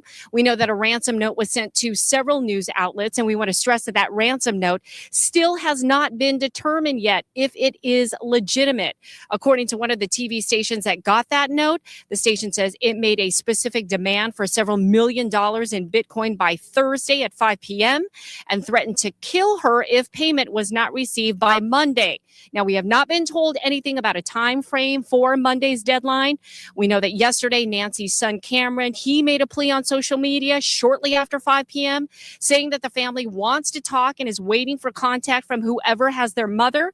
Cameron's message was made a day after his sisters Savannah and Annie, along with Cameron, made their first public plea on Wednesday, asking for the safe return of their mother. Also yesterday, our sister station in Tucson interviewed Pima County Sheriff Chris Nanos. He said he is still confident that they will find Nancy. I have all the faith in the world in my team. They're a great team. You've seen their work themselves. A homicide out in the middle of nowhere, and in 24 hours, they've arrested 2 or 3 people. I mean, time and time again, they prove I have to have faith in that. And I know people say, well, what proof do you have she's alive? And I said, what proof do you have that she's not? She's here. We're going to find her. Mm. And of course, many people have faith that she will hopefully be found safe and alive. Again, here at Annie Guthrie's home, it is very quiet, very unlike what is happening over at Nancy Guthrie's home. I can tell you that perhaps there's less than a dozen vehicles. When we were at Nancy's home earlier this afternoon, there were probably at least 3 dozen news vehicles, network news, local news, and from the surrounding areas. So again, very quiet here. Aside from the security, there's not a whole lot going on.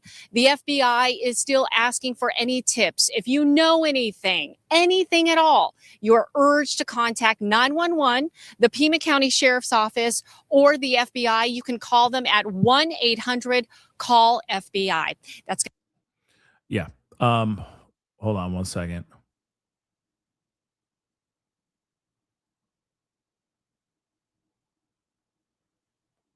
Sorry, I'm just reading some things here, guys. Crazy stuff going on.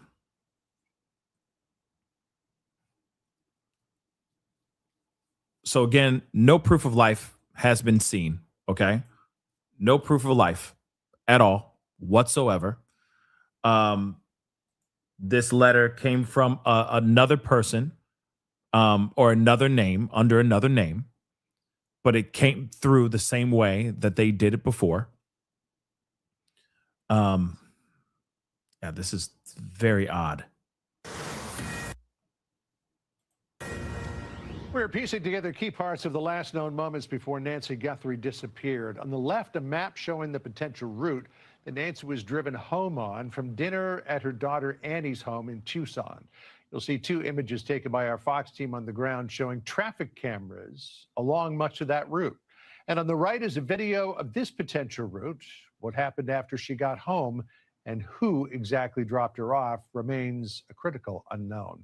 Let's bring in James Galliano, former FBI supervisory agent. James, thanks so much for being with us. I wanted to ask you, first of all, about the blood that was found. It was found on the front porch. Significant enough to be able to be subject to DNA analysis, but it would seem not enough to represent any kind of life-threatening injury because the sheriff believes that she's still alive. Yeah, John, that's a great point. Now, I understand that there are blood thinners out there for a woman that might have had the condition, the heart condition that Miss Guthrie had, like Coumadin and things like that, that cause you to bleed from a paper cut. Look, John, you have me on to kind of demystify these processes and protocols. I have never, and I'm a student of the game, I've worked kidnappings, I've overseen crisis management in New York City for the FBI, hostage negotiations, hostage rescue, that kind of stuff.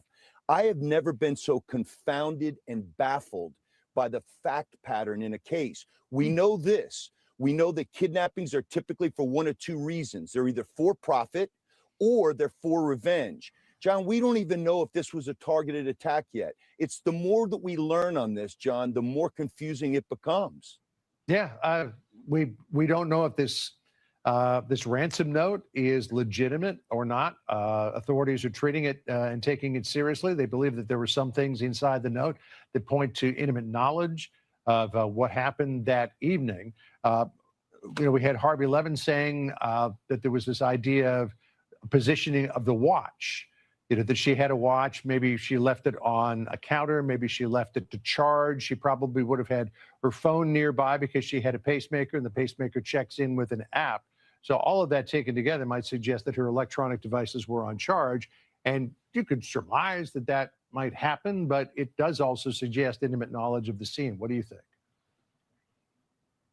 So let's break down the fact pattern on this. So we know that there was probably, from the time she was dropped off at the home, around 10 o'clock until it was alerted that she had not come to church around noon the next day. We're talking of a period of 14 hours. We think that somebody or some people may have been in her home.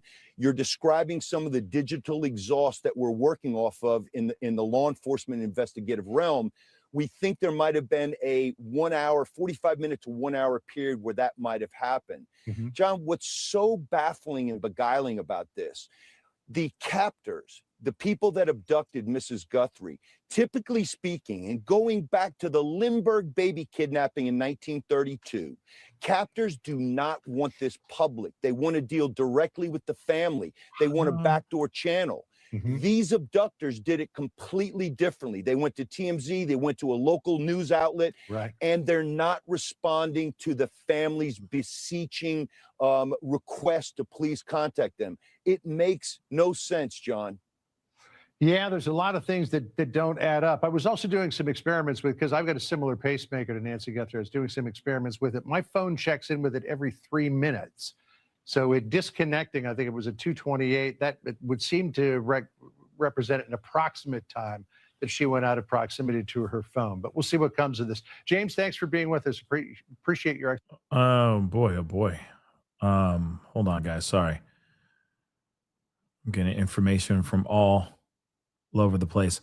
Yeah. So apparently the camera that we saw up on the roof that I showed you guys, where it was where they received or were able to get the. I need to find that live again, that live feed. Hold on one second. So the camera that they found on the roof, right? Now I got to find it. I've gone through so much stuff here, guys. It's insane how much stuff I've gone through. Hold on. So remember the live feed that we're just watching, right? Of them going through the Skycam, the drone footage, that kind of thing. So it may be, let me see if I can find it, that moment. Hold on. So the moment, it might be on the second time. Hold on.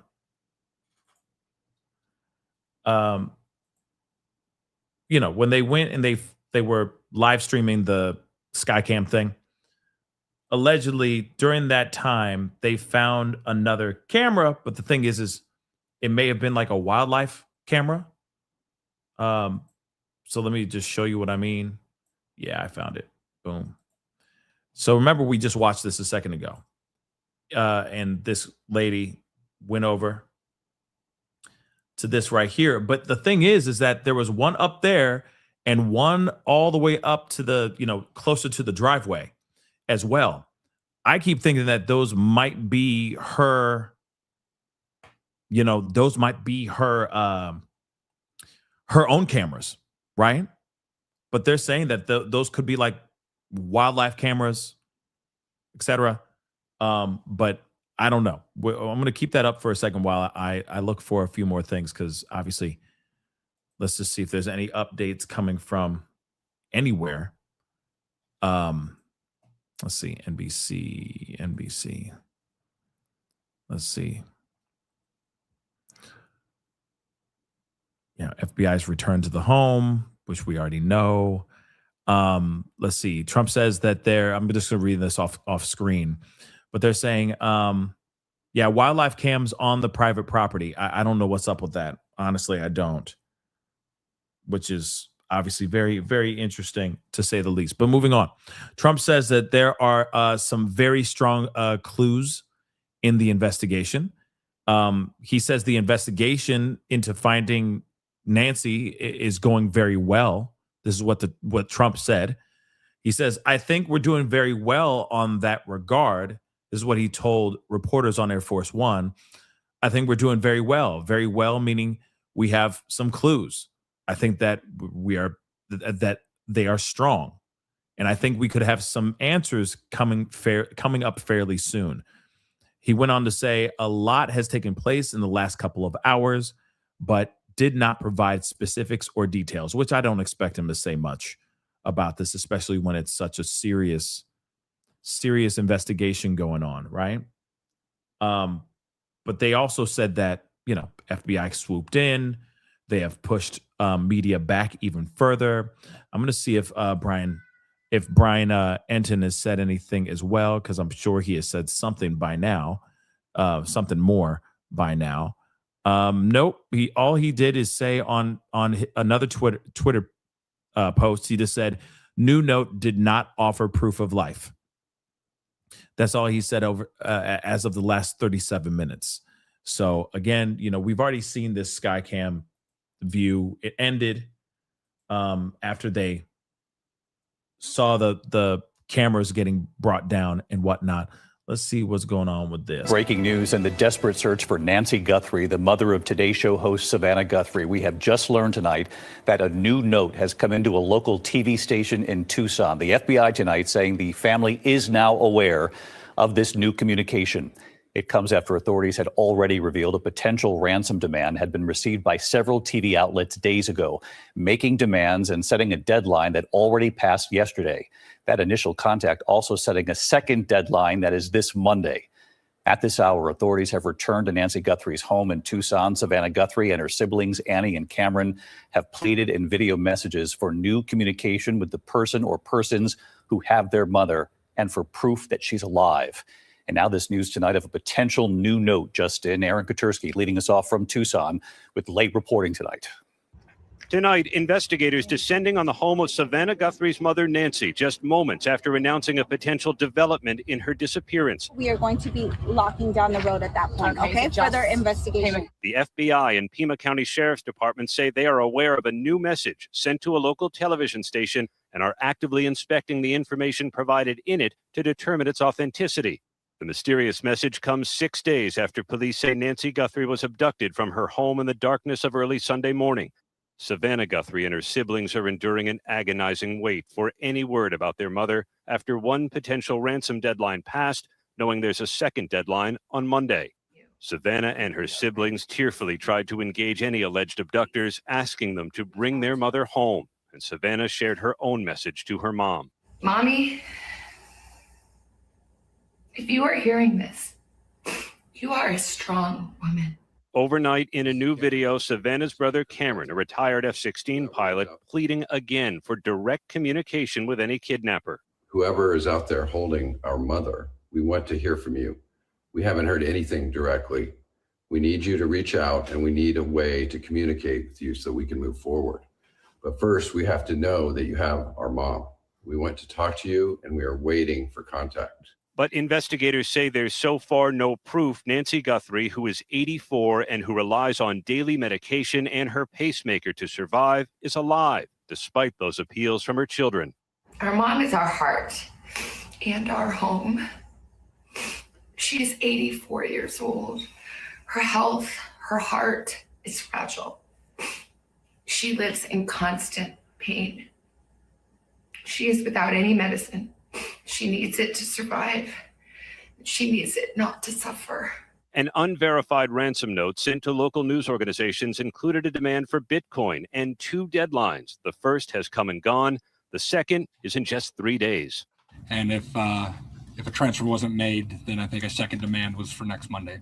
Tonight, FBI hostage negotiators are here in Tucson standing by should any contact be made, while hundreds of investigators are scouring for evidence. This is the home here in the Catalina foothills where Nancy Guthrie lives alone. She's separated from her neighbors. The houses are spaced out, and all of them are surrounded by this lush desert vegetation. There are also no streetlights or businesses. It could explain why doorbell cameras so far have yielded no helpful clues. Tonight, this map shows the home and the relationship to thoroughfares that any abductor might take to get away. Sounds like you're going to need some old-fashioned work on the ground, conducting interviews, searching terrain. Are those things being done? And have you exhausted your interviews at this point? No. They're out now. They're knocking on doors and seeing what we can learn. And tonight we hear from one of Nancy Guthrie's neighbors who says police came to look at cameras on her property. She's a very sweet woman, very nice. Just don't want to imagine what happened that night and what she might have felt at that moment. For years, Nancy Guthrie has appeared with her daughter from time to time on the Today Show. My mom and I feel like we really click as friends too. It's just amazing what she's brought to my life. It is unclear if she has been targeted in any way because of her daughter's high-profile role. What is clear, there are prayers from across the country for her safe return, and investigators are not giving up. Somebody asked, Sheriff, how do you know, can you prove that she's alive? And I just simply turn it around. Can you prove she's not? Why would I operate from any other position than my team is operating from the same position? She's out there. We're going to find her. We know the family is aware of that new message tonight, David, and in just the last few moments, we were pushed further back from Nancy Guthrie's home as detectives arrived to begin a new search. David? Yeah, what is going on here? What is going on? I was hoping that there'd be a little bit more information out here.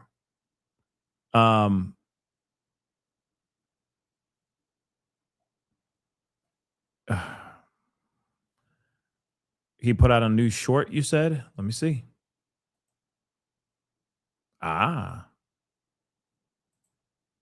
Let's see what that says.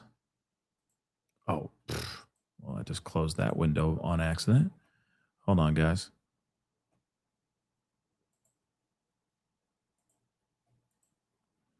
Let's get that over here.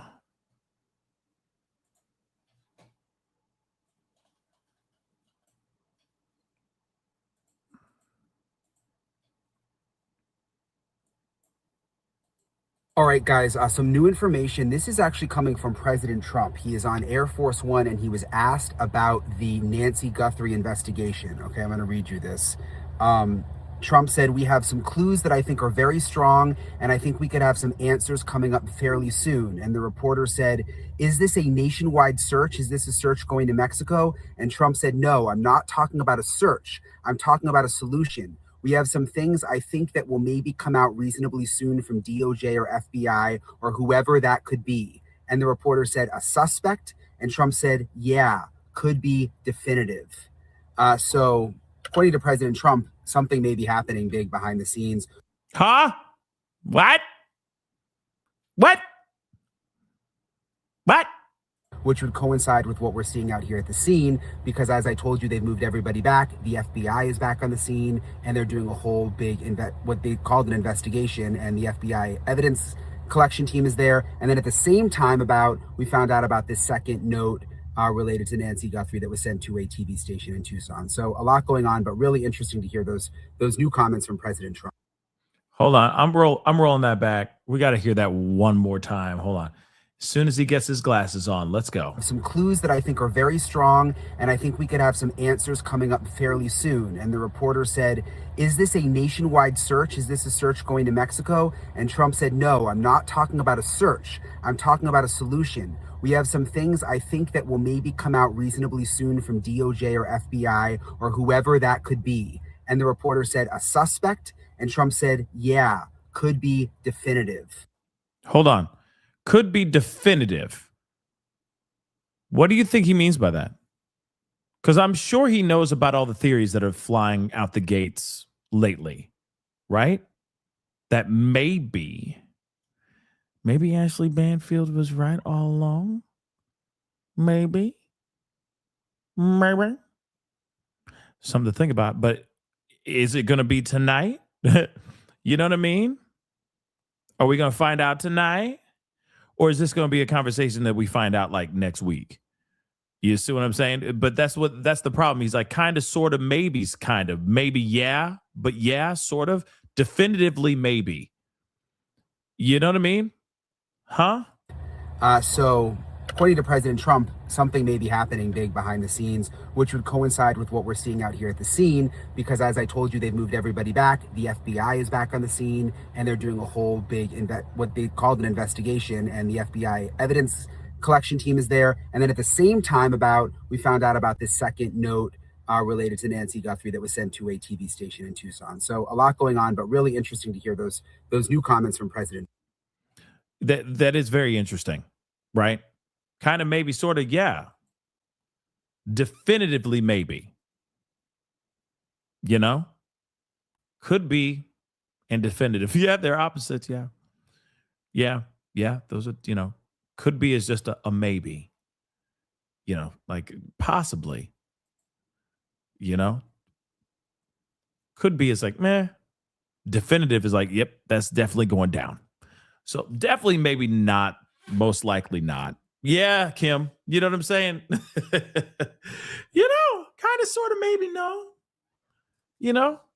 So what do the feds know that we don't know? That's what I'd like to know. What do the feds know that we don't know? That's what I'd like to know.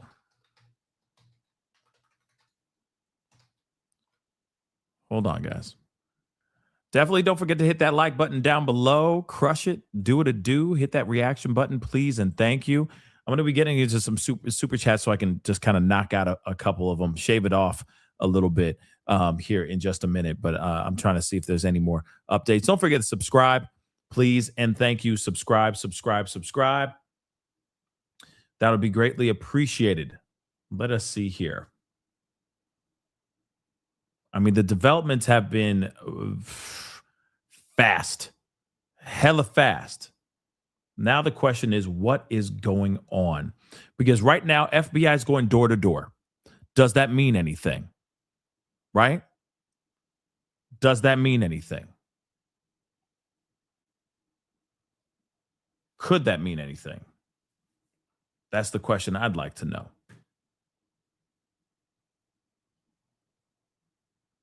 Or is this just one big waste of mother-loving time? Here is another update. Well, I already read this. Didn't I read this already?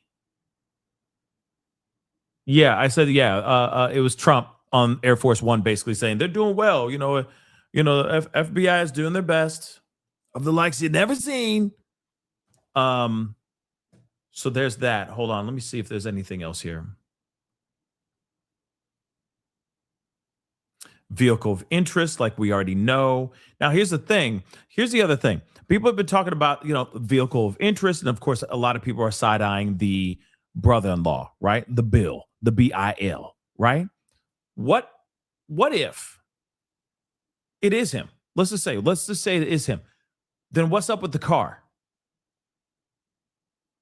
Because wouldn't they just be able to pin, oh, that's his car? There he is driving. That's his car at that particular night. To me, I'm like, okay, or he rented a car, or he has a car that is his wife and he has no idea he owns. But that would make no sense, right? So again, it's very interesting, right? Hold on. Let's see. Explosive new leading theory about what really happened. Almost certain. Let's see. Hold on. Missteps, blah, blah, blah. Yeah, they're going in on this sheriff. I'm sorry, guys. Like, they are going in on this sheriff.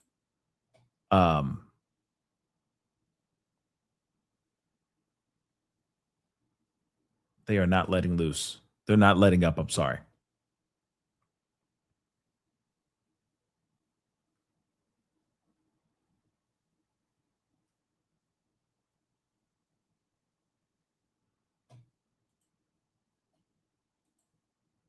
Let us see what. Oh. Did not mean to do that. Hold on. You got Nancy Grace. She's done a video already too. Let's take a look at this. An hour ago, the sheriff. Developments right now in the search for the mother of Today Show co-anchor Savannah Guthrie. The FBI and local law enforcement say they are aware of a new message I'll be right regarding back. Nancy Guthrie. She has been missing from her Arizona home since last weekend. Chief Correspondent Jonathan Hunt starts us off tonight from Tucson, Arizona with the latest. Good evening, Jonathan. Good evening, Brett. Less than an hour ago, the Sheriff's Department made that announcement that they are aware of a, quote, new message regarding Nancy Guthrie. And they say they are, quote, actively inspecting the information provided in the message for its authenticity. There is no word at this point whether it is believed the new message is from the same person or persons who sent the previous purported ransom notes. We do know that the new note was received by at least one of the local TV stations that received the original note. And we want to give you a live look now from our drone at Nancy Guthrie's house. Just a few moments ago, the media was cleared out from that location. FBI agents and sheriff's deputies are suddenly back on the scene as you look at it right now. The focus very much on tracking whomever might have sent those notes that the FBI says it is taking seriously, as well as this new note we just heard about. The most urgent need for Savannah Guthrie and her siblings, of course, getting proof that their mother is alive. We need a way to communicate with you so we can move forward. But first, we have to know that you have our mom. We want to talk to you, and we are waiting for contact. The possible kidnapper or kidnappers, according to TMZ, which received one of the original notes, also gave a time frame in which they promised to return Nancy Guthrie if the ransom is paid, giving a possible, albeit very large radius in which she is possibly being held. This is Tucson right here. If you look at this red circle, that is the radius of the maximum amount of time it would take to get her back to Tucson, all around this circle. The FBI has also said the ransom notes made mention of a particular floodlight at Nancy Guthrie's home. Our drone captures today were able to capture footage of one of those floodlights at the back of the house. It appears to be badly damaged. And as we give you a live look from the drone with a lot of activity back at the house, it's worth reiterating that those original ransom notes, Brett, had two deadlines. One that passed at this hour approximately yesterday. The other looming deadline is on Monday. And we are told by TMZ's Harvey Levin that that deadline included what he described as something far more consequential in terms of the threat of what might happen if that deadline is not met. Brett? Jonathan, thank you. Not a letter that was thrown together in a couple of minutes. It is a very specific, well-organized, layered letter that really lays things out. Harvey Levin with TMZ. Let's get some insight on the Guthrie case from Paul Morrow. He's a Fox News contributor, former New York City police inspector.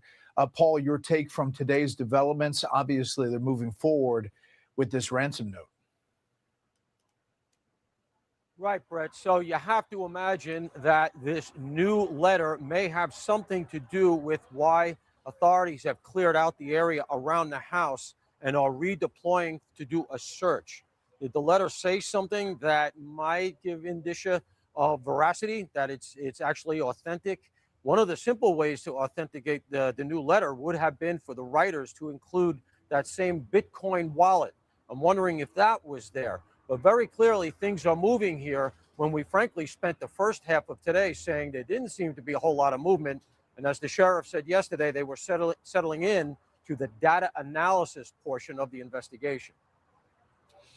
Yeah, as we look at the graphics here, it says that this note that Nancy is safe but scared, and that she's aware of the demands, that the notes indicate that the individual is in the Tucson area.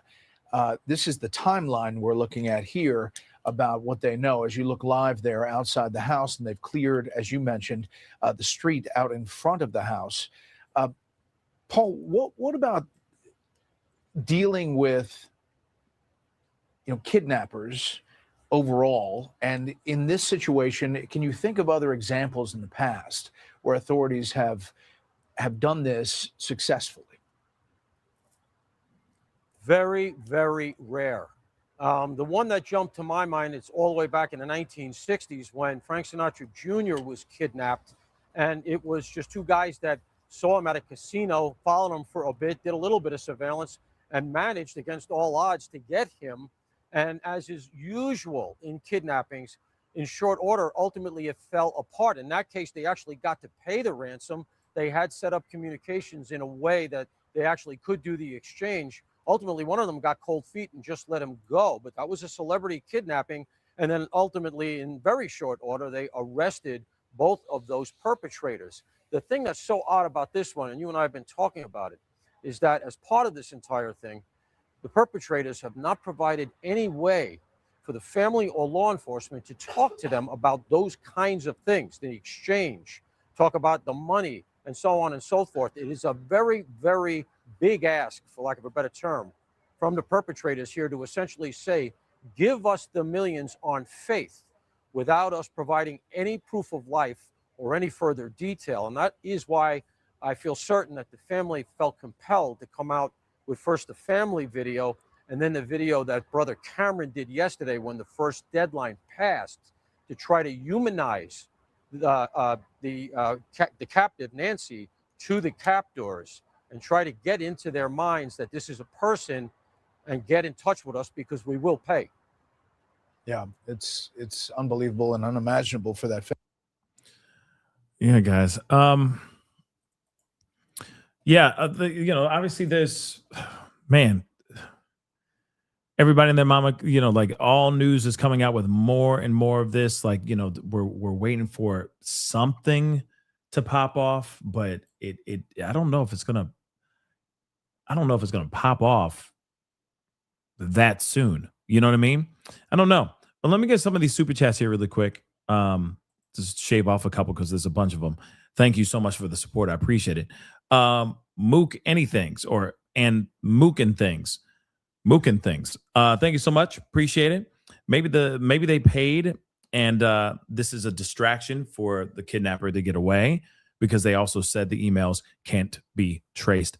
Well, I don't know if it's a distraction for the kidnapper, but I mean, I keep thinking that like if they paid, then where's mama? You know what I mean? If they paid, where's mama at? I'm just gonna keep it real, right? So something about that just seems odd. Nicole, thank you so much for being a member for the past 7 months. I appreciate it. Sounds dumb, but they can drive around with her, watch to see if her pacemaker connects. I mean, they could, but I don't think that they're doing that, right now, but that's a possibility. Eroy, thank you so much for becoming a member. Welcome to the family. Thank you so much. Mookie did too, so I'm going to get straight through them. Maybe she's in the house because there was only blood in the house and only at the front door. There was no blood in the driveway. That's a good point. But then it's like, then where would she be? You'd think that they would leave some sort of trail, like something bad inside the house. They could spray that liquid, that chemical, I don't know what it is, on the walls or something like that to see if there's blood splatter or something of that sort, right? What did Dexter Morgan walk into that place and traipse the whole place in plastic before they murked her? I don't know. There's something about it that just seems, you know what I mean? Seems a little bit off. Mook, thanks so much again. Why did the blood stop around the door? That's what I'd like to know too. Luminol, thank you so much. The luminol, spraying that luminol. They'd be able to spray it and go, oh, whoa, there's a full-on murder scene in this room. Holy crap. But what? Did they watch too many episodes of Dexter and go in there and,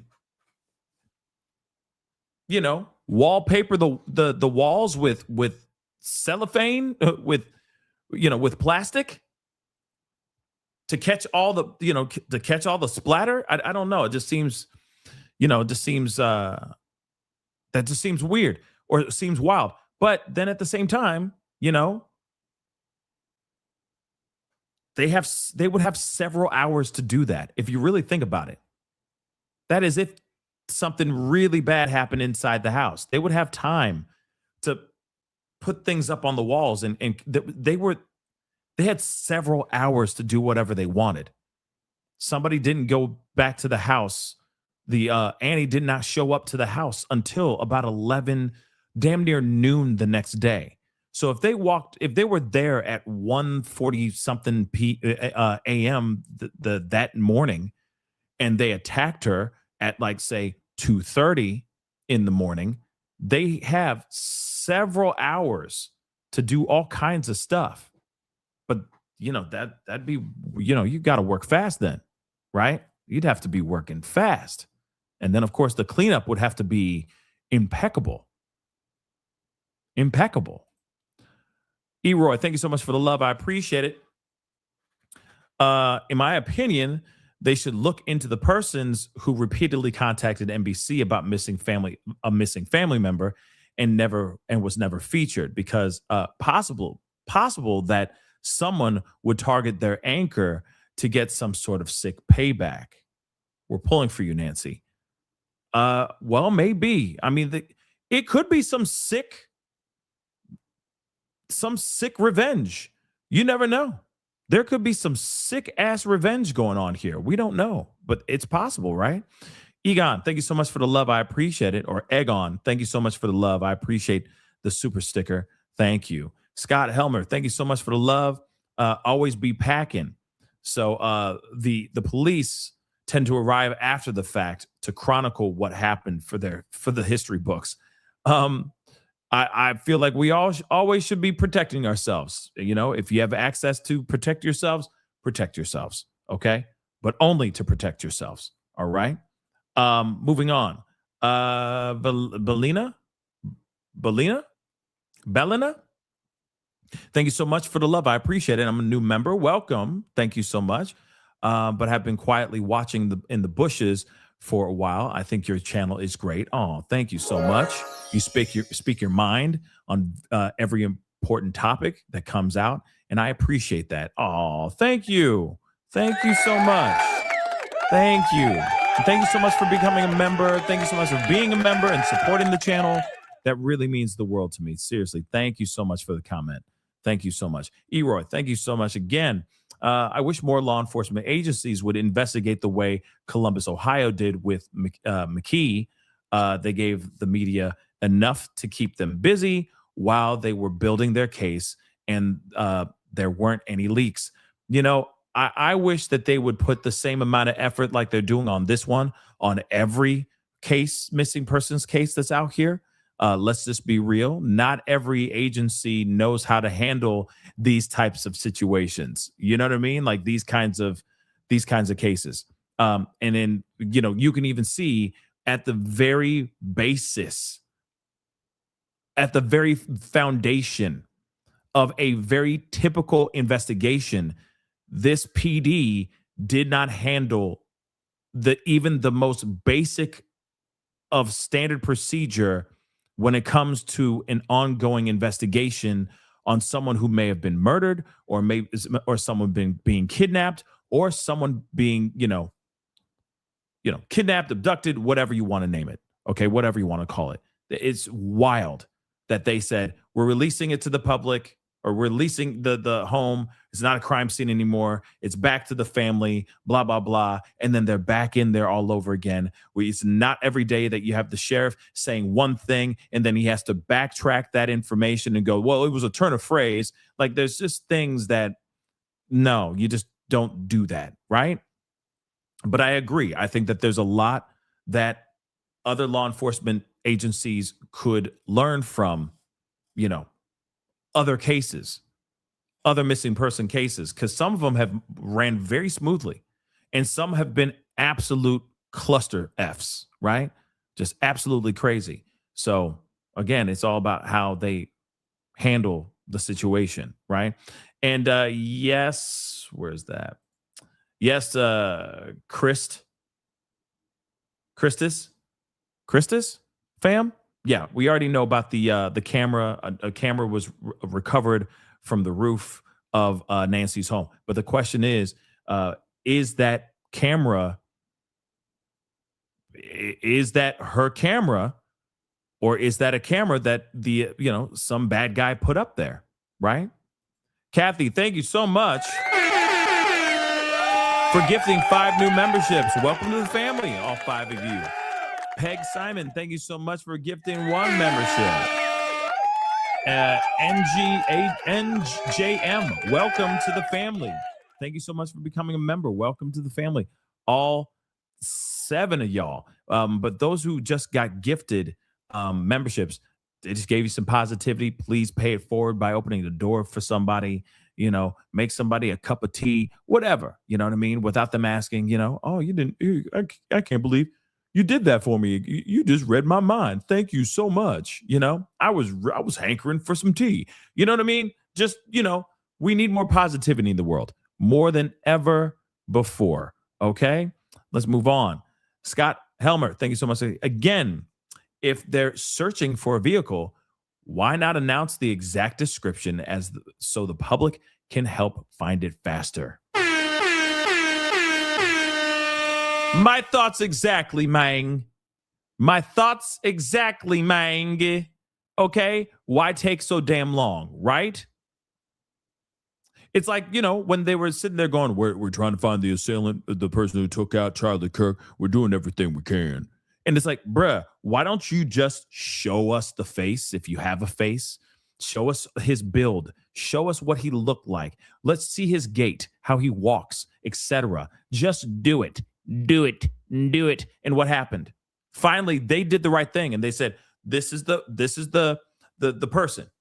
If you know him, please contact local PD. And then what happened? Tyler Robinson has been detained. Or, he turned himself in, but without law enforcement saying, hey, let's reach out to the people. Let's reach out to the public and expose the person. They would have been standing there scratching their heads. So it's the same thing with this. If there's a car of interest, put it out there. Remember what happened with Coco, Brian Koberger, right? They're like, we're looking for a Hyundai Cilantro, right? Cilantro. But again, we're looking for it. Everybody and their mama was looking at every person who drove a Hyundai Cilantro was in trouble. Everyone was a suspect, right? So it's the same doggone thing here. Put out the footage and let people know what the hell it is, right? Blackout means they're using luminol. I don't know what that. Are they what? Are they shutting off all the lights in the house? I haven't seen any live footage. There hasn't been any live footage of the house that I've seen. Hold on. I've been looking around and I don't see nothing. I don't see nothing about a live stream now. But if they are, that would be interesting. But definitely FBI is back at her house, just so you know. NF, thank you so much for the love. Great coverage. Thank you so much. I appreciate it. Thank you so much for the support. All the way from Canada. How's the maple syrup? Doesn't Canada make syrup? I thought they make maple syrup, don't they? How is it, though? Is it good? Yeah, they did. Fox News did have live drone footage, but now it's over. Okay? Now it's over. Kim, thank you so much for the love. They're using flashlights going through the brush right now. And that was about an hour ago. Interesting. They're looking for something. Something's going on for sure. Right? Hold on. 1 second. Un momento, por favor. A lot going on. A whole lot going on, baby. Let's see here. Come on. What? I got too many Page is open and it's all tripping. 1 second, guys. Sorry.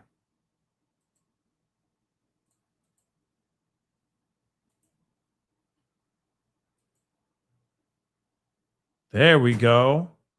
Well, we got a clip from Trump. We could take a look at that. 1 second, guys.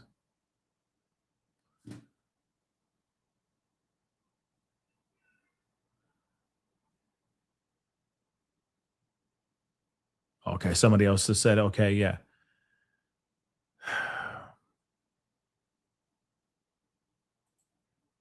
So, okay, the news director on the video you played from KOLD nodded yes when she said the letter didn't state condition of Nancy. Yeah, we already know that. The time slate on the news. Okay, yeah, we already played that. We already played that. But then hold on. 1 second.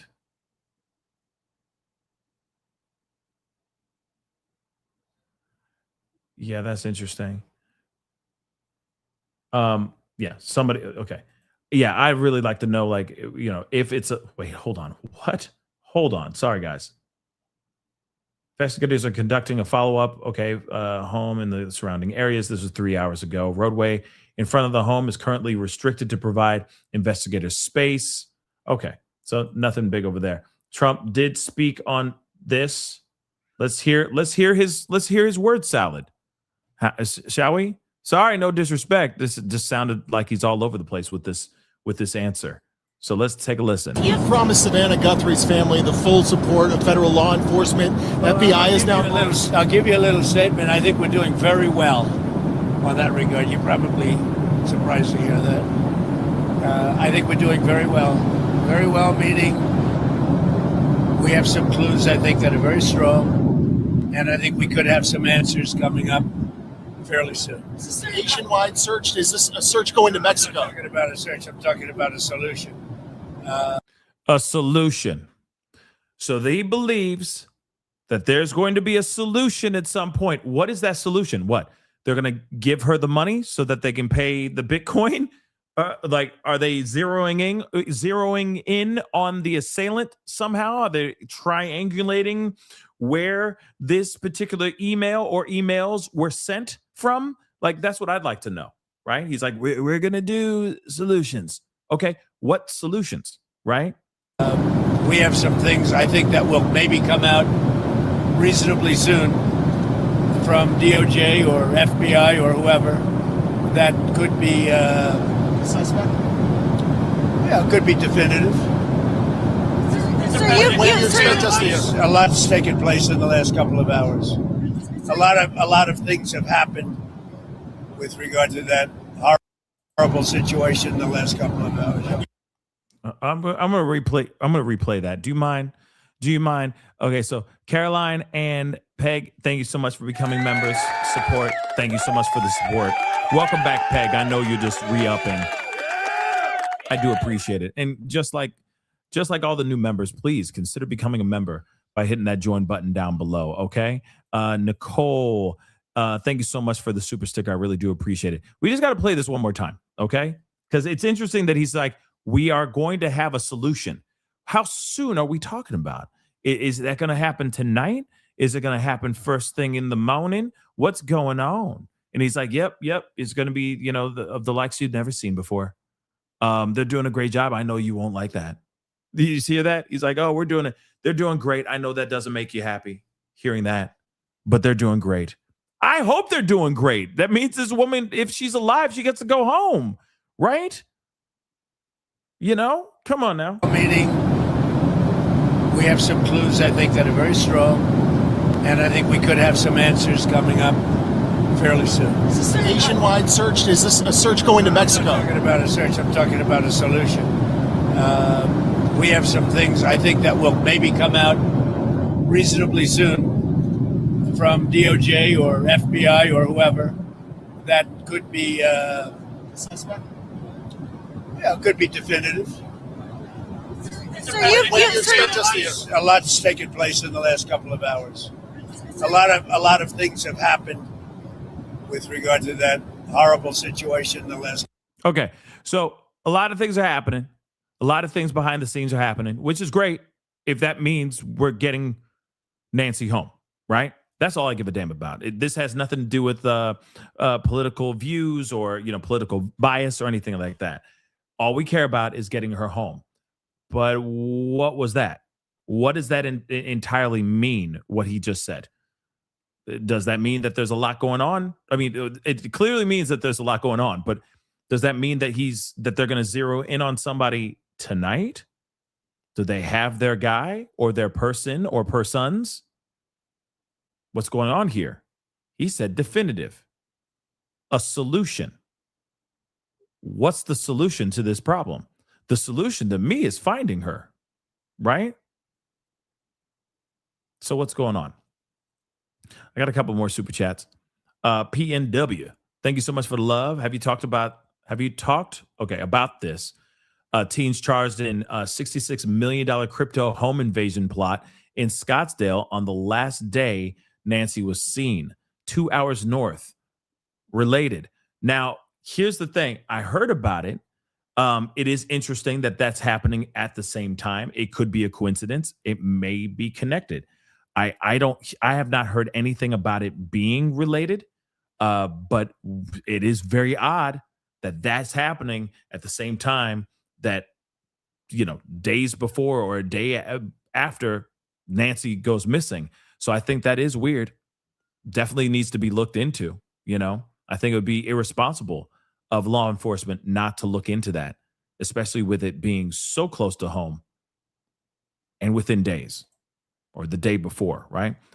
Eroy, thank you so much for the love. Did the bad guy leave proof of life on the camera on the roof? Now, if that camera is not one of the cameras connected to the house and the security cameras there, then I would hope that they can maybe do some reverse math and find where that signal was being sent to, right? That's what I'm hoping for, but we shall see, right? Mary, thank you so much for the love. Be honest. And you were right. Be honest. And you were right if they put this much effort in all cases instead of picking particular people. Yeah, I pray they find her. I really hope that they do. And yeah, there's a ton of other missing person cases that don't even get the light of day. It's really unfortunate. But, we've talked about that a million times on this show. It's really, really sad, but very, very true. So it'd be nice to have the same type of energy, right?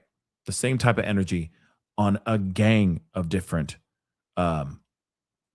missing person cases. But let me check something here really quick, because I might wrap it up for now. Talking nonstop can be a lot. Yeah, talking nonstop, a lot of breaking news stuff. Let me see here. No, that's old news. Let's see this. In the air, we did see Let's take a look. drones. There were 3 drones from various media outlets out here. And from the few vehicles, I would say only a handful of what appeared to be law enforcement vehicles coming and going here. Did not see any canines there. Did not see any deputies who were walking out this area. So nothing really that kind of stood out other than the typical scenes that we usually see during investigations when the media is out here. Right. And you said it earlier, without those flashing lights behind you, you could see it's just pitch black in that Catalina Foothills neighborhood, which I think is one of the perks of living in such a beautiful place. You don't have city light pollution, but that is one of the challenges they are up against in this investigation. Vanessa Ariza live for us tonight on the north side of Tucson. Stay with us. We're going to head back over to the Pima County Sheriff's Office after this. Each day, something new. There might be a new note. We might learn a little bit more. Okay, we have a timeline now that we know. We have little bits and pieces, but not one new piece of information that we have learned has said anything more about where Nancy Guthrie is right now. And that is really difficult when you're talking about, okay, this is all great information, we're moving forward, but are we any closer to finding Nancy? And that is the troubling part of all of this tonight, you guys. Yeah, Brianna, I've got a quick question for you. Earlier this week, the FBI was able to identify a copycat, figure out who that person was, and take them into custody like immediately.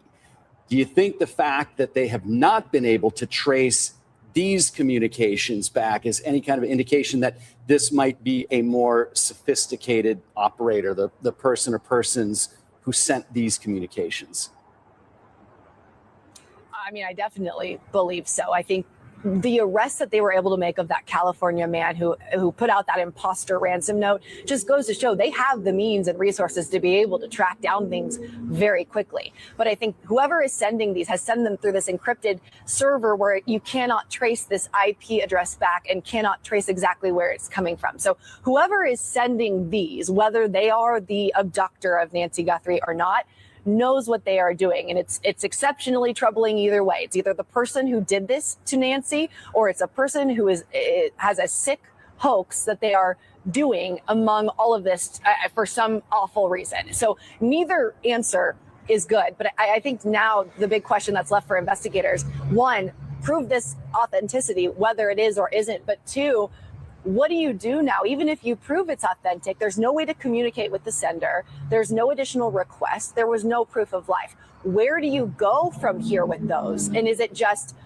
we just keep searching for her? I mean, I know they're back at the house tonight and trying to find new evidence, or at least, re-go over everything and follow up. Did they miss anything? They don't want to leave any stone unturned. But at the end of the day, we just don't seem any closer. And the mystery continues to deepen, especially with this newest note.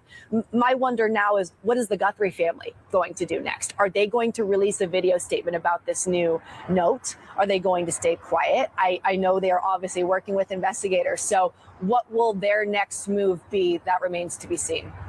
Yeah, it seems like they're taking a lot of advice. I wonder what they are going to do next. What's the next move? You know what I mean? What are they going to do next? Are they going to do another video and be like, okay, whoever has her, please, I guess that's the ongoing question too. Hold on. Obviously time is of the essence, but he found it so bizarre that the first ransom note or alleged ransom note had. Hold on. There's another video here I want to share with y'all. It's about the car, the vehicle, the van. Stories that is breaking right now. That is a search for Savannah Guthrie's mother, who has been missing now for 6 days. Robert Kovacic is in Tucson. He's on scene there. Robert, we understand you have some new developments here. Colleen and Kathy, let's catch you up. As you reported at the top of the hour and have continued to report, there was information that NBC News has received regarding a vehicle that may possibly be connected to the investigation into the disappearance of 84-year-old Nancy Guthrie. We were given that information, and our network asked us to come and check out the possible location. And this is where we are standing right now. This is a Circle K, and I'm going to stand back. First of all, this is the parking lot in question.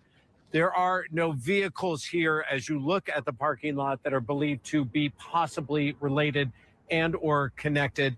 But just a short time ago, there were 2 sheriff's deputies that were here in parked vehicles of their own, taking notes, finishing up whatever they were doing. I asked them if they could comment. They said we certainly cannot. Inside of the Circle K, they said that they are not allowed to be commenting at this point. But this is what we know. Again, NBC News had become aware of a search by law enforcement for a vehicle or vehicles, again, may or may not be connected to the disappearance of Nancy Guthrie. Officials have not said if the vehicle has been definitively connected to any part of a crime or if actually that lead has since been evaporated. Circle K, a spokesperson telling NBC News in a statement, confirming law enforcement came here after, quote, receiving a tip regarding a vehicle of interest, and our team, the Circle K team, provided them access to the store's surveillance video. Circle K spokesperson added that their thoughts are with the Guthrie family at this time and that they are always willing to assist law enforcement as they continue searching for Nancy Guthrie. This is, as you take a look right now, and Lewis is just going to pan over, exactly a 6-minute drive from the home of Nancy Guthrie. So it is fairly close by in the Catalina foothills, as the suburbs of Tucson are called. And that is where we immediately went to. Again, two sheriff's deputies were here, whatever investigation they were looking into, if they had the surveillance video, and they have now completed that part of the investigation. They have moved on. If there are any developments to be had here, we will certainly let you know as soon as we know and we can confirm them. Colleen and Kathy. Robert, what can you tell us about the reports today of another ransom note? Just that, another note to a television station here in Tucson. They are actively working to try and verify this ransom note to see if this ransom note is connected to the other ransom notes. NBC News has seen these notes. They have reviewed the notes. But again, law enforcement can't substantiate them, meaning they don't know if they are in any way, manner, shape, or form connected to the disappearance of Nancy Guthrie. But as this investigation has moved forward, and when the Pima County Sheriff's Department here in Arizona brought in the FBI, they are sharing every development with them. And as we leave you, we can tell you that Senator Mark Kelly was here outside of the Pima County Sheriff's Department this afternoon, not only showing his support to the Sheriff's Department and to all the investigators, but very, very confident in the investigation they are doing, in the investigation that now moves forward, Colleen and Kathy, into the 6th day and the search for 84-year-old Nancy Guthrie. I mean, this is nuts. Okay, this is all nuts. We got another video. I know you guys have been talking about it. We've discussed it, but now we're hearing it from Jesse Waters as well, is now saying, sources are saying, let me just show this. Sources are saying a new camera was recovered from the roof, like we just talked about. So a new camera, not a camera that was hers, that just happened to be, you know what I mean? That just happened to already be installed up there. No, this is a new camera that they found allegedly, and this is what sources are saying right now. This is all coming from Jesse Waters. Let's take a listen. Paul Morrow is also in Tucson. Paul, so they get this second note, and immediately the FBI comes in, takes complete control of the scene, and engages in a pretty wide search of the property, even going to the roof. What's this about? Well, I think the FBI just wants to satisfy itself that everything was done, even if it's been represented that way. That's like very common in law enforcement. Federal agency comes in, they're told we did all of that already. They want to do it. They're also thinking in terms of paperwork and legalities. If it ever goes to a federal prosecution, if they do recover something, now it's been recovered by the FBI. That keeps everything in a sort of neater legal lane. But I got to mention something else, Jesse, because just before we came to air, I got from Fox Digital and the Fox flight team that apparently on that roof, the agents recovered a new camera, a camera that apparently we hadn't been aware of, and they hadn't been aware of, and they took it into their custody. I don't know any more than that as to why it hadn't been recovered, what it might see. But the only other little bit of analysis I can add is one of the things I hear out here, which I'd never heard before, is that the people in this area have wildlife cameras. These are cameras that are specifically designed to pick up animals because of size and movement, as opposed to human beings. But nonetheless, they are cameras. So I don't know if this is another data point that'll go into the hopper, but that is something that I can confirm I just got. Well, that's interesting, because you'd think that the daughter and the son-in-law would be aware of the camera system, whether that was a camera on the roof for the wildlife or that was just an additional security camera. I would imagine they would have told law enforcement where the cameras are, or at least maybe the law enforcement during the initial sweep would have seen those cameras. I'm not really right now having that much confidence in the Pima County Sheriff Department. Could be wrong. Hope I am, but that's the vibe. I think the country feels that too. We're also hearing about a car of interest. There was some surveillance footage that was taken from a local shop. Do you know anything about that? Yeah, apparently it's from a Circle K. That's a common gas station out here. And in this area, the gas stations are elaborate. They're like, grocery stores that also sell gas. And apparently a lot of them have the exterior cameras as so many buildings and businesses do around the country these days. The value there is that they're right on the road because they're gas stations. And if you remember, Jesse, in the Koberger case, when it became clear what the time of the incident was, a woman working overnight in a gas station said, let me satisfy my curiosity. She went to her computer. She pulled up the last couple of weeks, honed in on the date of, and lo and behold, she sees a white car that matches the description and the time that had been put out by the FBI and the task force in Utah of the car of interest that had been at the scene. The bad break there was no front plate. Arizona is also a rear plate only required state. So I don't know if that'll come into play, but almost certainly they're looking for video. I know they're looking for video from the gas station. They're looking for video of the car around the time because they have a good metric of when the abduction likely occurred. Well, good. I mean, there's a lot of action between the car, the new search, the new note. Hopefully we get a little momentum in our favor here. Paul, thank you so much. Great job. Yeah, guys, we'll see what's going on. I mean, obviously there's the car, the van, now they're saying that they found some new footage, or sorry, they found a new camera on the roof. We'll find out what's going on with that.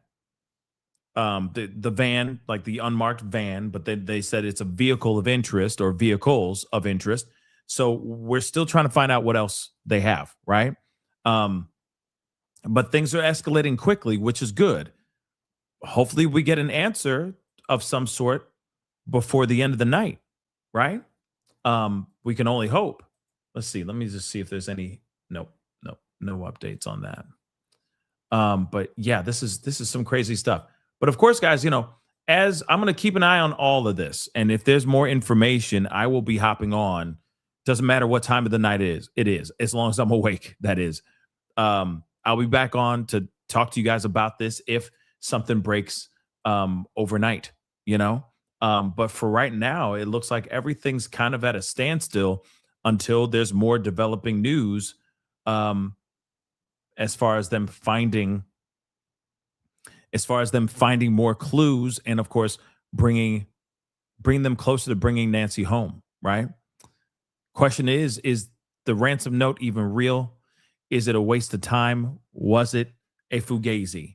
I guess only time will tell here, but they're operating as if it's not real. That should tell you something. I'm hoping she's okay, but we'll find out. We'll find out very, very soon. That is the show, guys. I appreciate all y'all for being here. It really means a lot. Like I said, I'll be back on again if something pops off, late at night. If it, something breaks overnight, we will be here to talk about it all. Okay? So let us get this conversation going soon. Very, very well. Very, very soon. Okay? So hit that like button down below. Crush it. Do what it do. Hit that reaction button if you're watching on the other platforms. If you are watching on these other platforms, make sure you hit that follow button. Follow. Hit that subscribe button right here on my YouTube channel. Please and thank you. Go over to my second channel, The Pascal Show Clips. Subscribe over there as well. That'd be greatly, greatly appreciated. Hit that join button down below, hit that notification bell for both channels. Set it to all so you know whenever I go live, whenever I upload, because honestly, it's a lot of breaking news and random. Hit that join button down below. Become a member. Check out my Patreon, and of course, check out PascalMerch.com. We got some really great stuff over there. PascalMerch.com. Anyway, guys, it is time to get going. Much love to you guys. If we find out more information, trust me, I'll be right back to tell you guys that info. very soon, okay? Fingers crossed. Hopefully we get some new good news very soon. Anyway, it's time to get going. Be good to yourselves. Be good to one another. This is the Pascal Show. Bye.